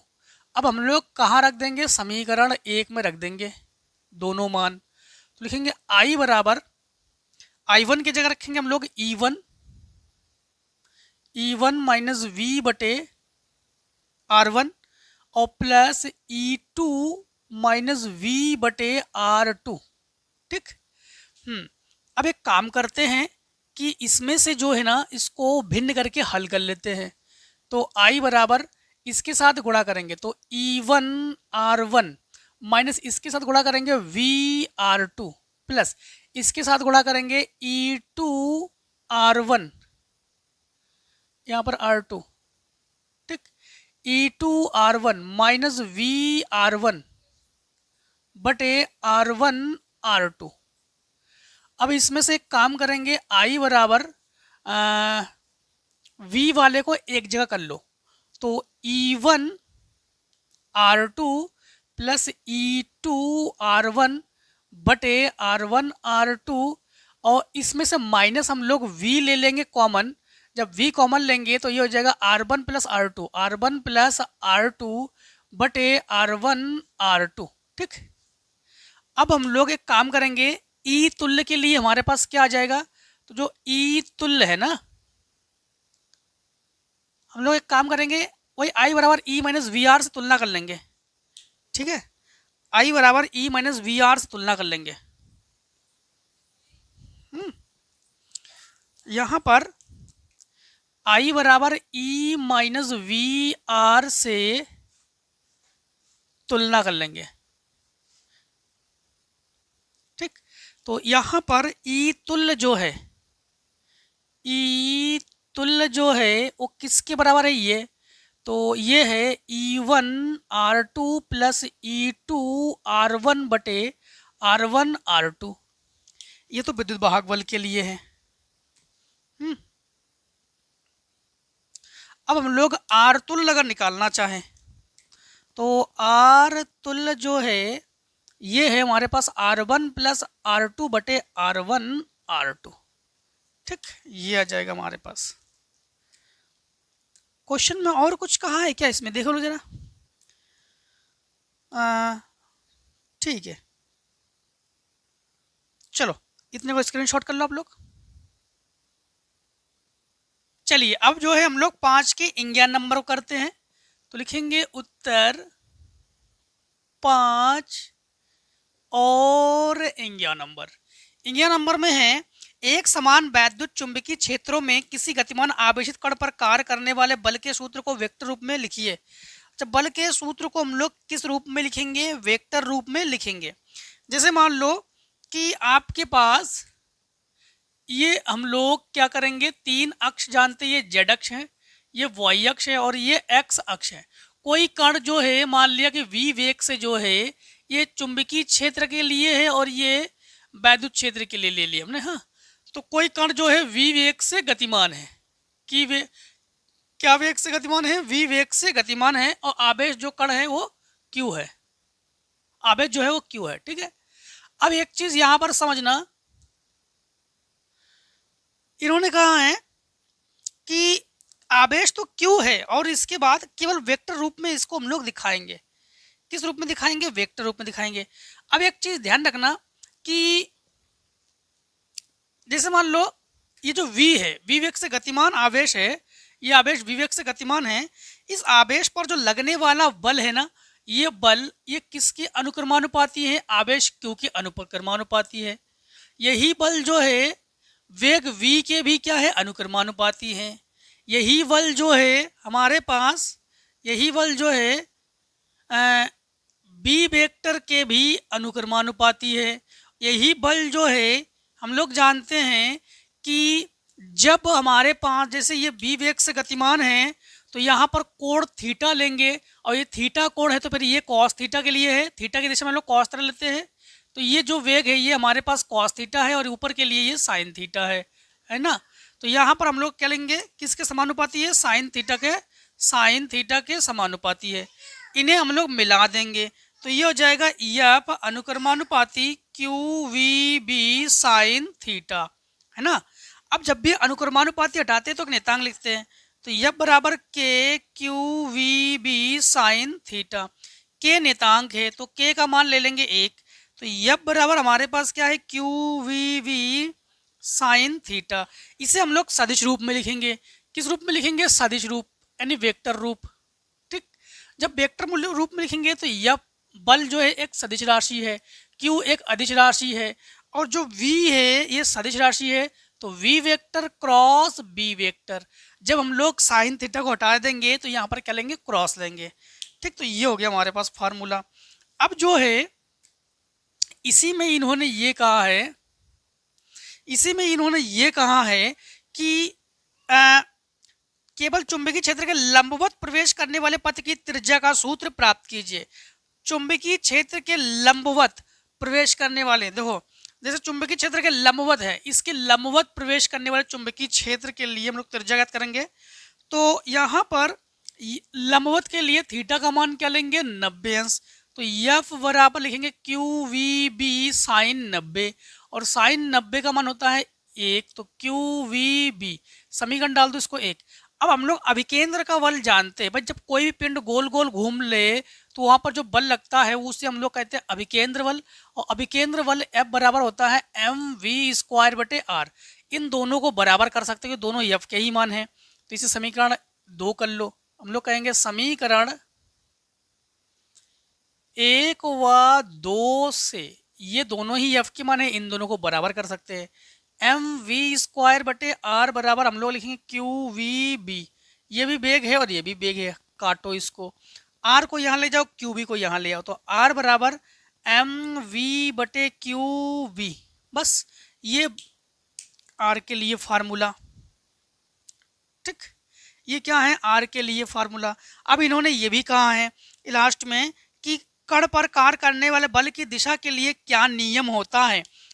तो एक चीज ध्यान रखना कि कण की दिशा के लिए हम लोग दिशा के लिए फार्मूला मतलब नियम क्या लगा देंगे, फ्लेमिंग के। एक चीज ध्यान रखना कि यहाँ पर ये दोनों देखो, चुंबकीय क्षेत्र जो है और ये जो वैद्युत क्षेत्र है, ठीक है, और आप लोग देख सकते हो कि वेग, ये सब एक दूसरे पर लंबवत है।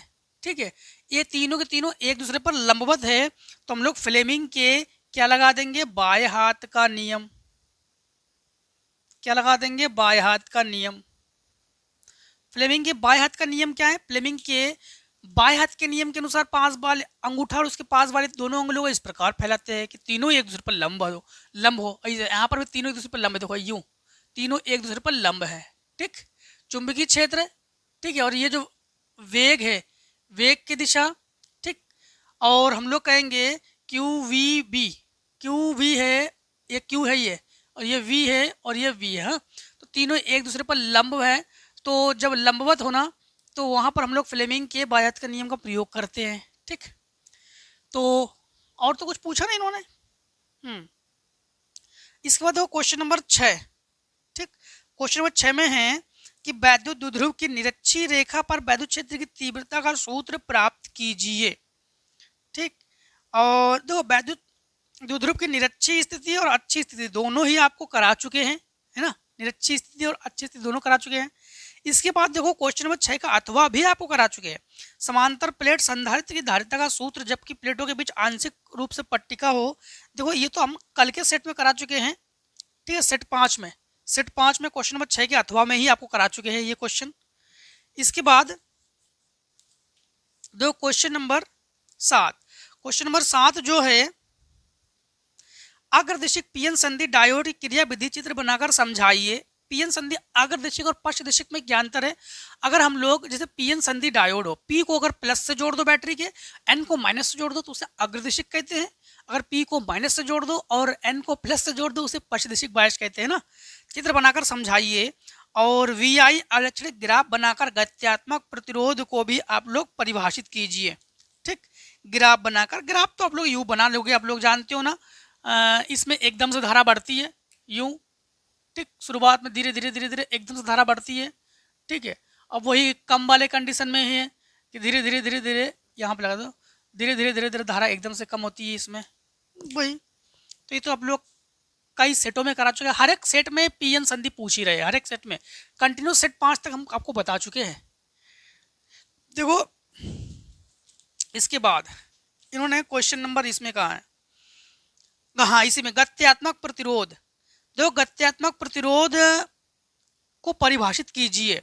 गत्यात्मक प्रतिरोध डायोड के डायोड के जो वीआई ग्राफ है ना, उसी का ढलान होता है। वो वीआई ग्राफ का क्या होता है, ढलान होता है, ढलान का प्रतिलोम होता है। और यह बदलती धारा को मतलब जो गत्यात्मक प्रतिरोध है ना, ये जो वीआई ग्राफ है ना, जो ग्राफ का ढलान है ना, उसी का प्रतिलोम होता है। और ये di/dt का प्रतिलोम मतलब बदलते धारा को बताता है। ये धारा में जो परिवर्तन है ना, धारा में परिवर्तन को ही ये दर्शाता है। ठीक, हाँ इसके बाद क्वेश्चन नंबर 7 के अथवा में, 7 के अथवा में है 20 वोल्ट के शिखर मान प्रत्यावर्ती धारा। देखो 7 का अथवा बता रहा है आपको, तो लिखेंगे उत्तर 7 और उसका अथवा। ठीक, 7 के अथवा में है 20 वोल्ट के शिखर मान, तो V नॉट जो है हमारे पास 20 वोल्ट है, V नॉट जो है हमारे पास क्या है 20 वोल्ट है। इसके बाद हमारे पास है कि धारा स्रोत के एक सिलिकॉन डायोड पर 500 ओम लोड प्रतिरोध, 500 ओम जो है ये लोड प्रतिरोध है, तो जिसको लिखेंगे RL से, ये 500 ओम है लोड प्रतिरोध। इसके बाद हमारे पास है कि जोड़ा गया है डायोड का अग्रदिशिक प्रतिरोध, अग्रदिशिक मतलब फॉरवर्ड वायर्स, तो हम लोग लिखेंगे RF से, जो कि 10 ओम है फॉरवर्ड वायर्स। ठीक, 10 ओम है तथा रोधक वोल्टेज 0.7 वोल्ट है। रोधक वोल्टेज बायस, तो ये 0.7 वोल्ट है। ठीक है, फिर इन्होंने कहा है डायोड के शिखर धारा तथा लोड के सिरों के बीच विभवांतर वोल्टेज ज्ञात कीजिए। शिखर धारा हम लोग ज्ञात करेंगे, शिखर धारा मतलब I नॉट हम लोग ज्ञात करेंगे। इसके बाद इन्होंने कहा है लोड के सिरों के बीच शिखर वोल्टेज ज्ञात कीजिए। ठीक, लोड के सिरों के बीच हम लोग जो है, लोड के सिरों के बीच मतलब VL को आप लोग ज्ञात कर लो, वही शिखर वोल्टेज। ठीक, ये हम लोग जो है ज्ञात करेंगे। अब समझना, सबसे पहली बात तो है हम लोग निकालेंगे, इसमें चित्र भी दिया गया है, इसमें चित्र में सब कुछ है, पीएन संधि है। चलो, तो इसमें हम लोग कहेंगे अभिनत की स्थिति में प्रतिरोध, तो R बराबर दोनों प्रतिरोध को जोड़ देंगे, RL प्लस RF। ठीक, लोड प्रतिरोध और फॉरवर्ड प्रतिरोध। हाँ, तो लोड प्रतिरोध क्या है हमारे पास 500 है, ये क्या है अग्रदिशिक में हमारे पास 10 है, दोनों को जोड़ दो तो R बराबर 510 ओम। ये तो हम लोगों ने क्या निकाल लिया, प्रतिरोध। ठीक, ये हम लोगों ने प्रतिरोध की वर्ग का प्रतिरोध हम लोगों ने निकाल लिया। अब देखो यहाँ पर हम लोग धारा का शिखर मान, अभी हमने एक निगमन कराया आपको, उस निगमन में हमने कहा था I बराबर E माइनस V बटे वही R1 R2। तो यहाँ पर हम लोग क्या करेंगे यहाँ पर हमारे पास E क्या चित्र में है, देखो 20 वोल्ट हमारे पास तो ये दिया गया है। तो एक काम करेंगे हम लोग जो है, यहाँ पर हम लोग क्या लगा देंगे, I नॉट लिखेंगे, यहाँ पर E माइनस, यहाँ पर V बटे RF और RL ले लेंगे। ठीक, यहाँ पर जो है ये VB है और यहाँ पर ये जो V नॉट है, तो एक काम करते हैं यहाँ पर E की जगह BC लेंगे हम लोग। ठीक, E की जगह 20 लेंगे, तो यहाँ पर समझना चित्र में है हमारे पास I नॉट बराबर 20 माइनस B का मान है 0.7 बटे RF plus RL। RF plus RL का मान जो है हमारे पास रुक जाओ, यहाँ पर तो होता है हमारे पास R। ठीक, ये R होता है, तो यहाँ पर हम लोग ले लेंगे वही RF प्लस RL जो कि हमारे पास 510 है। तो 510, तो इनको घटा लेंगे तो ये बचेगा हमारे पास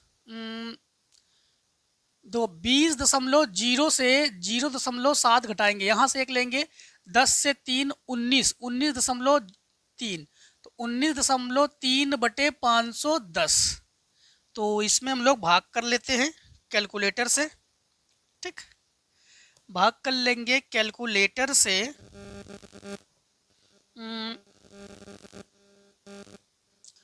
तो 19.3 भाग 510, 0.03, हाँ 0.0378, ये आ जाएगा। तो यहाँ से थोड़ा ये हटा देते हैं। तो आई नॉट का मान क्या आ जाएगा? 0.0378 एम्पियर। ठीक है, अब हम लोग कहेंगे कि एक आंसर तो आई नॉट के लिए ये है हमारे पास। यदि डायोड आदर्श हो, यदि डायोड क्या हो? आदर्श हो, तो उस समय आर एफ का मान लेते हैं 0। ये जो आर एफ है ना, इनका मान लेते हैं 0। तो उस कंडीशन में आई नॉट जो है ये हो जाएगा हमारे पास 20 माइनस 0.7 बटे 500, तो ये 19.3 बटे 500।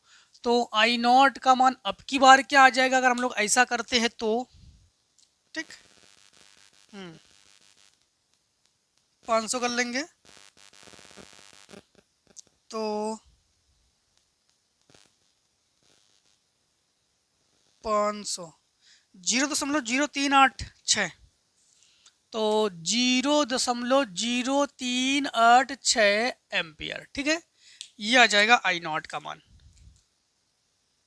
ये आ जाएगा आई नॉट का मान। ठीक है, अब देखो इन्होंने इसी में कहा है कि हमें जो है इसी में विभाजन हम लोग वी एल को ज्ञात करेंगे।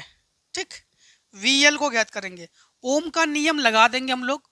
ओम का नियम क्या होता है? V बराबर आई इंटू आर। तो इसी प्रकार हम लोग वी नॉट जब ज्ञात करेंगे तो वी नॉट बराबर आई नॉट इंटू आर।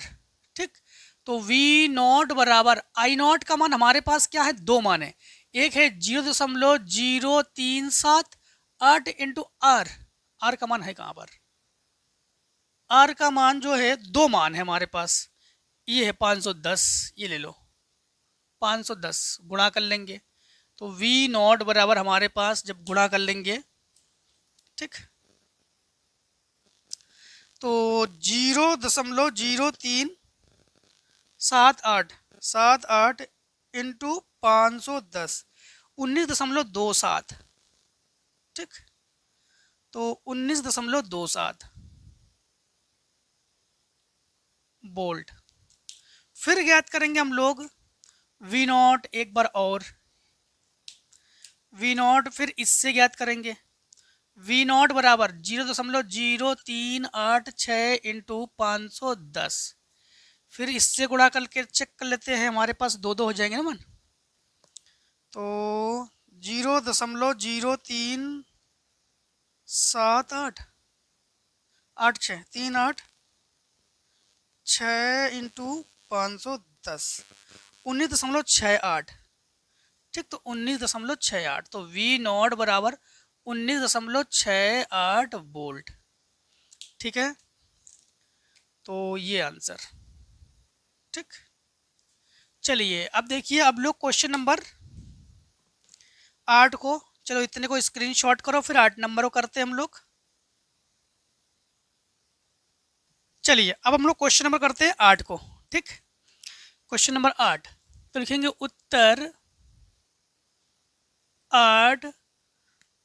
उत्तर 8 में है हमारे पास समीकरण है इस प्रकार से, 92 यूरेनियम 235 प्लस 0N1, फिर रिएक्शन के बाद है 54 XE 140 plus 38 HR 94 plus 2 0N1 plus Q। ठीक, विखंडन में Q का मान ज्ञात कीजिए। और इन्होंने ये कहा है कि द्रव्यमान क्षति से क्या तात्पर्य है, नाभिक विखंडन अभिक्रिया में क्यू का मान आप लोग ज्ञात करो। अच्छा, क्यू का मान इन्होंने ज्ञात करने के लिए कहा है। अगर हम लोग अगर वैसे जोड़ते हैं तो 8 4 12 1 5 8 और 1 9 92, तो 92 तो बिल्कुल सही है। हाँ, अब देखो यहाँ पर और भी मान दिया गया हमारे पास, मान को लिख नहीं रहे हैं, डायरेक्टली आपको बता देंगे। ठीक, यहाँ से आपके आंसर में भी है। अब इन्होंने कहा है, सबसे पहली बात तो है द्रव्यमान क्षति से क्या तात्पर्य है। ठीक है, न्यूक्लियनों को बांधने के लिए जो ऊर्जा वगैरह नष्ट होती है ना, उसे द्रव्यमान क्षति कहते हैं। डेल्टा एम हम लोग ज्ञात कर लेंगे, इसमें समझना। सबसे पहले हमारे पास क्या दिया गया है, तो हम लोग जो है इधर वाले साइड को पहले जोड़ रहे हैं। ठीक, तो 92 यूरेनियम 235 का जो द्रव्यमान है, इसको हम लोग M1 से लिख रहे हैं, जो कि है 235.0439। फिर हम लोग इसमें जोड़ेंगे 0N1 को, और 0N1 का द्रव्यमान है 1.008 ठीक, 00867। अब इन्हें जब जोड़ लेंगे तो ये हो जाएगा हमारे पास, जीरो कर लो, 7 को 7 लिखो, 9 6 15 1 8 3 11 12 1 5 0 6 236 M1 का मान। ठीक, अब इन्हें जोड़ो, इन्हें M2 कहेंगे हम लोग। तो सबसे पहले 54 XC 140 का जो द्रव्यमान है, ये है 139.9054। फिर हमारे पास 38 SR का जो है 93.9063। फिर 2N1, मतलब इसमें हम लोग 2 से गुणा करेंगे, 0N1 में 2 से गुणा करेंगे, तो 7 दूनी 14 1, ठीक, 6 दूनी 12 13 1, 8 दूनी 16 और 1 17 का ये, और ये 0, और ये 2 एकम 2, 2 से, इसमें 2 है ना, 2 से जब गुणा करेंगे। ठीक, अब इसको जोड़ दो, तो ये 4 को 4 लिखो, 4 3 7 3 10 1, 6 6 12 19 1 2, 9 9 18 1, 10 5 15 1, 10 3 13 1, 235। अब जो है हम लोग डेल्टा एम को निकालेंगे इसमें, तो डेल्टा एम बराबर हम लोग कर देंगे M1 माइनस M2। तो डेल्टा एम बराबर दोनों घटा देंगे, 236.05257, 235.82904। तो लिखेंगे डेल्टा एम बराबर, ये घटा रहे हैं, ठीक, तो 7 से ये 3, 5 को 5 लिखो, यहाँ से 12 से 3, और यहाँ पर 4, 4 से 2, यहाँ से एक 10, 10 से 2, यहाँ पर हमारे पास 0 0 0, ये 0 0 0, ठीक, ये आ गया द्रव्यमान हमारे पास। समझ गए। हाँ, अब इन्होंने कहा है कि एक AMU बराबर 931 मिलियन इलेक्ट्रॉन वोल्ट है। ठीक है, तो एक AMU बराबर 931 मिलियन इलेक्ट्रॉन वोल्ट है, तो यही कर देंगे, एक AMU बराबर 931 मिलियन इलेक्ट्रॉन वोल्ट। इसमें 900 हम लोग क्या कर देंगे, इसी में इंटू कर लेंगे हम लोग 931, तो डेल्टा एम बराबर हम लोग 931 से इसमें मल्टीप्लाई कर लेते हैं। ठीक है, तो हम लोग जो है 931 से मल्टीप्लाई करते हैं। आ जाओ कैलकुलेटर आप। तो यहाँ पर जो है कहाँ है,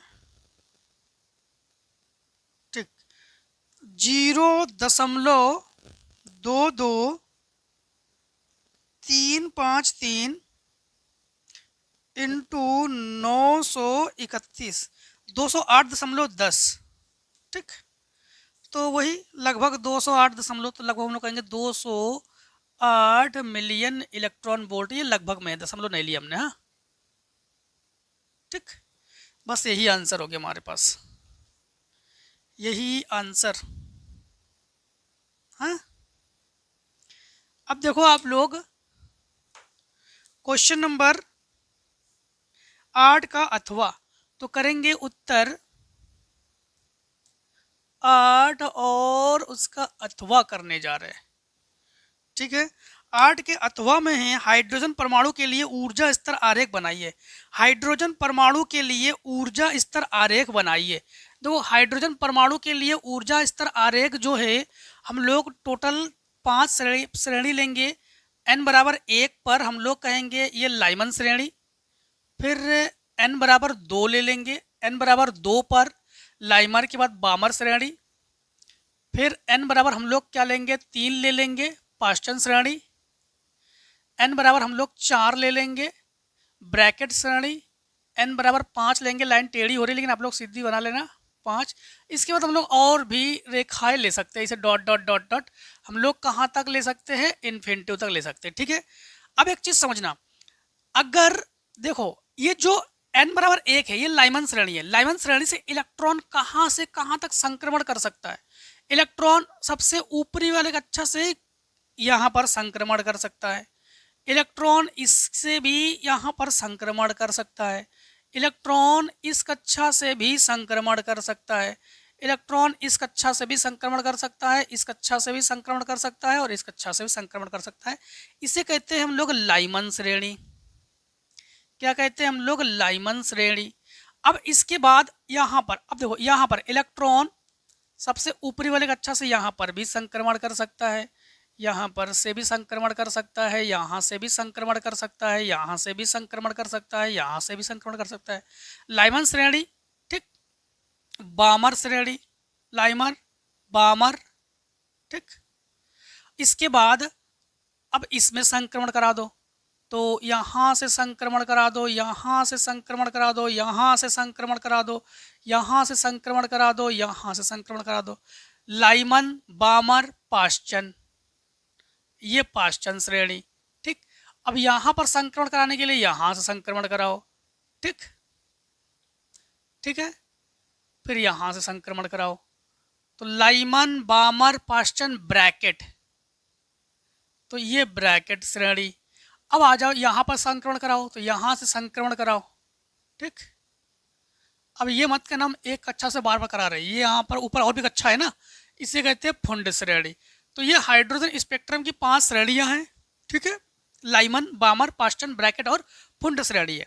इसके बाद इन्होंने कहा है इसी में कि इसमें लाइमन श्रेणी की प्रथम 2 रेखा तथा बामर श्रेणी की द्वितीय रेखा के, नहीं, इसमें लाइमन श्रेणी की प्रथम रेखा तथा बामर श्रेणी की द्वितीय रेखा के संक्रमण को दर्शाइए। देखो इसमें इन्होंने अलग से एक और कहा है, लाइमन श्रेणी जो प्रथम श्रेणी है इन्हें हम लोग कहेंगे लाइमन श्रेणी। इसके बाद इसके ऊपर वाले श्रेणी को हम लोग क्या कहते हैं, बामर श्रेणी, ठीक। हाँ, अब समझना कि ये है बामर श्रेणी। तो लाइमन श्रेणी की जो प्रथम रेखा है, तो यहां से इलेक्ट्रॉन इसमें संक्रमण कर सकता है, ठीक। अगर ऊपर और भी कक्षाएं लोगे ना, और भी लोगे, तो इलेक्ट्रॉन जो है यहां से इसमें संक्रमण कर सकता है और इससे इसमें संक्रमण कर सकता है। अब जो है अगर कक्षा ले रहे, तो अब जो है बामर के लिए, तो बामर के लिए यहां से संक्रमण करा दो, यहां से संक्रमण करा दो, ठीक। बस ये इन्होंने ये कहा है। अब देखो यहाँ पर इन्होंने ये भी कहा है इसी क्वेश्चन में कि इनकी तरंग दैर्घ्यों के अनुपात का मान भी ज्ञात कीजिए। En बराबर -13.6 n स्क्वायर है। तो सबसे पहले एक काम करते हैं, हम लोग E1 को ज्ञात कर लेते हैं। E1 बराबर -13.6/1 का स्क्वायर, तो ये -13.6 इलेक्ट्रॉन वोल्ट आ जाएगा। E2 ज्ञात कर लो, तो E2 बराबर -13.6/2 का वर्ग 4 भाग करो, 3 चौको 4 तिया 12, ठीक, 4 तिया 12, 4 चौको 16, 3.4 इलेक्ट्रॉन वोल्ट। E4 ज्ञात कर लो, ठीक, E4 ज्ञात कर लो। E4 जब ज्ञात करेंगे तो -13.6/4 का वर्ग 16, तो भाग करेंगे इसमें, ठीक। डायरेक्टली थोड़ा मोबाइल से ही कर लेते हैं हम लोग, मोबाइल से ही कर लेते हैं। ये आ जाएगा 13.6 भाग करेंगे 16, 0.85, 0.85 इलेक्ट्रॉन वोल्ट। अब जो है हम लोग सबसे पहले एक काम करेंगे, E2 माइनस E1 ज्ञात कर लेंगे। तो डायरेक्टली हम लोग जो है इसे डेल्टा E1 कह रहे हैं, समझना ठीक। तो E2 से E1 को घटा लेंगे, मतलब वही घटा लेंगे। तो हमारे पास क्या है, E2 क्या है, E2 है 3.4 माइनस 13.6, 13.6, 10.2 बचेगा हमारे पास। तो ये आ जाएगा 10.2 इलेक्ट्रॉन वोल्ट डेल्टा E2। तो जो कि हम लोग E4 और E2 कर लेंगे, ये घटा लेंगे। तो हमारे पास ये क्या बचेगा, हमारे पास तो 3.4 माइनस 0.85, 2.55, तो 2.5 इलेक्ट्रॉन वोल्ट। अब हम लोग लेमडा बराबर फार्मूला लगा देंगे यहाँ पर, लेमडा बराबर HC बटे डेल्टा E, ठीक। तो लेमडा 1 का फार्मूला लगा देंगे हम लोग, लेमडा 1 बराबर HC बटे डेल्टा E का मान क्या है हमारे पास, E1 का मान है 10.2, लेमडा 2 बराबर HC बटे 2.5। तो लेमडा 1 बटे लेमडा 2 कर लेंगे, यहाँ सॉल्व करते हैं, लेमडा 1 बटे लेमडा 2। तो इससे तो ये क्या, इसके बटे में इसे लिखेंगे, ठीक। तो HC बटे 10.5, इसे उल्टा कर लो, 2.5 बटे HC, इससे ये कैंसिल, दशमलव दशमलव कैंसिल। तो लेमडा 1 बटे लेमडा 2 बराबर 25 बटे 102। आपकी इसमें आंसर दे रहे हैं क्या आंसर में? नहीं दे रहे हैं, ठीक। चलो हम ही आपको बता देते हैं भाग करके। जब भाग करेंगे, चलो भागा करना करो, इन्होंने अनुपात पे पूछा है, ऐसे काटो। तो यहाँ पर दशमलव ये कैंसिल ना, तो काम कर 10.2, 2.55 आ रहा था, लगभग 25 चौको 100 लगभग भी आ जाएगा, 25 से कम 25, 25 चौको 100 लगभग अप्रॉक्स में।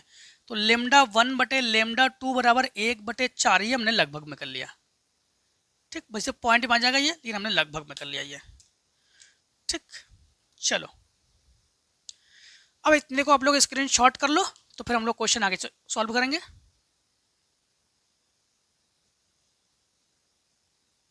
अब देखिए क्वेश्चन नंबर हम लोग करेंगे 9 को। एक खगोलीय दूरदर्शी का नामांकन आरेख बनाइए, इसकी आवर्धन क्षमता का सूत्र आप लोग लिखिए, ठीक है। खगोलीय दूरदर्शी बनाओगे आप लोग, ठीक है। और इसके बाद है क्वेश्चन नंबर 9 का अथवा, देखो तो हम लोग कर रहे हैं उत्तर 9 और अथवा। 9 के अथवा में हमारे पास है 10 सेंटीमीटर वक्रता त्रिज्या वाले, वक्रता त्रिज्या जो है हमारे पास ये है 10 सेंटीमीटर। और इसके बाद है द्विउत्तल लेंस कांच में n बराबर, कांच में n बराबर 3/2, कांच में है तो NG 3/2 है। लेंसों के बीच भीतर स्थित है, जैसा कि चित्र में दिखाया गया है। लेंस की फोकस दूरी तथा प्रकृति ज्ञात कीजिए। फोकस दूरी ज्ञात करोगे, इसकी प्रकृति ज्ञात करोगे, उत्तल अवतल। और यदि लेंस के अंदर अपवर्तनांक n-2 है, n- का जो मान है ये लेंस के भीतर 2 है, द्रव भर दिया जाए, ठीक है। तो लेंस की क्षमता तथा प्रकृति क्या होगी, द्रव, मतलब इसको NW भी आप लोग लिख सकते हो, ठीक है। लेंस की क्षमता मतलब हम लोग P को इसमें से निकाल के आपको दे देंगे, ठीक है। यहाँ पर देखो इस प्रकार से चित्र है हमारे पास। इस चित्र में एक उत्तल लेंस है और इसके बाद है कांच और वायु। ये अंदर है कांच माध्यम और बाहर है, अच्छा ये वायु, ये वायु है, इन्होंने ये दिया, दो माध्यम है, ठीक है, इन्होंने दे दिया। सबसे पहले हम लोग F को ज्ञात करेंगे इसमें से, ठीक। क्या ज्ञात करेंगे हम लोग, F को जब ज्ञात करेंगे तो एक काम करते हैं, दो माध्यम है, N भी है R भी है, लेंस मेकर का फार्मूला यहां पर लगा देते हैं। क्या लगा देंगे हम लोग, लेंस मेकर सूत्र लेंस मेकर सूत्र 1/f बराबर n-1 1/r1 माइनस 1/r2। तो इसके अकॉर्डिंग मान को रखेंगे तो 1/f बराबर n की जगह हम लोग अब की बार क्या लेंगे ng। हाँ, ng कौन से माध्यम में है हमारे पास? कांच माध्यम से। हम लोग वायु माध्यम में जाएंगे तो लिखेंगे Na-1 और 1/r1 minus 1/r2, r2 minus में ले लेंगे हम लोग 1 इसे f1 कर लो।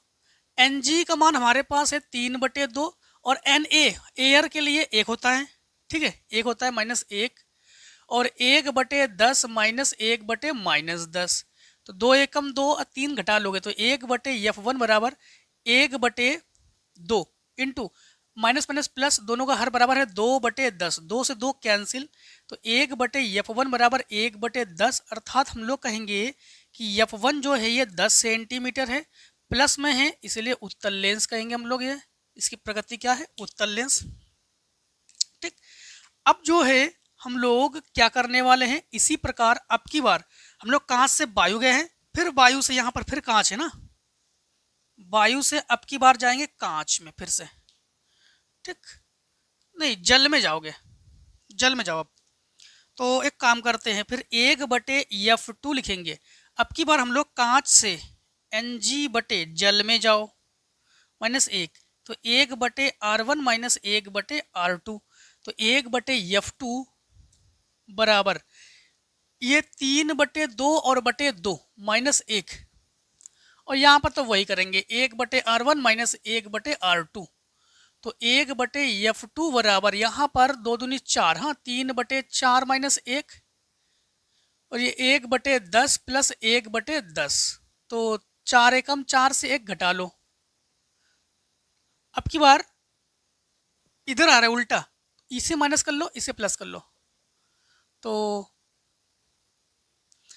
4 सही तो है। रुक जाओ रुक जाओ रुक जाओ,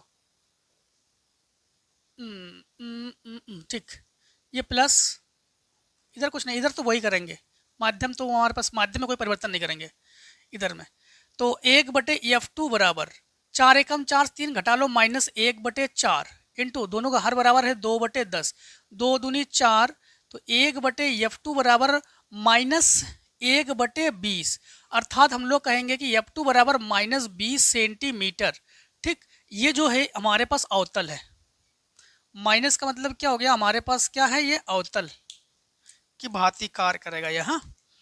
अब दोस्तों यहाँ पर हम लोग जो है, यहाँ पर हम लोग जो है क्या ज्ञात कर लेंगे, P को ज्ञात कर लेंगे। P बराबर फार्मूला क्या होता है, P बराबर 1/f, वो भी मीटर में, 1/f है वो भी किस में है, मीटर में है। तो P बराबर हम लोग कहेंगे 1/, अगर हम लोग 1 मीटर 100 सेंटीमीटर के बराबर है और यहाँ पर 20 सेंटीमीटर है वही माइनस में 20 पंचे 100 तो P बराबर हम लोग कहेंगे -5 डायोप्टर। -5 डायोप्टर मतलब यहाँ पर भी हम लोग कहेंगे कि ये जो इसकी प्रकृति है ये क्या है, अवतल है, प्रकृति क्या है, अवतल है। ठीक, समझ गए ना आप लोग। अब देखो क्वेश्चन नंबर और है नहीं, खत्म। तो हम लोगों ने आज जो है सारे क्वेश्चन कर चुके हैं, सेट 6 खत्म कर चुके हैं। अब दोस्तों मिलेंगे सेट 7 में। सेट 6 में कोई प्रॉब्लम हो, कहीं पर भी डाउट हो जरूर पूछना, ठीक है। और देखो अब इंपॉर्टेंट क्वेश्चन की भी तैयारी कर लो आप लोग, ठीक है। जितने इंपॉर्टेंट क्वेश्चन आपको करा दिए गए ना, सारे इंपॉर्टेंट क्वेश्चन की तैयारी करो।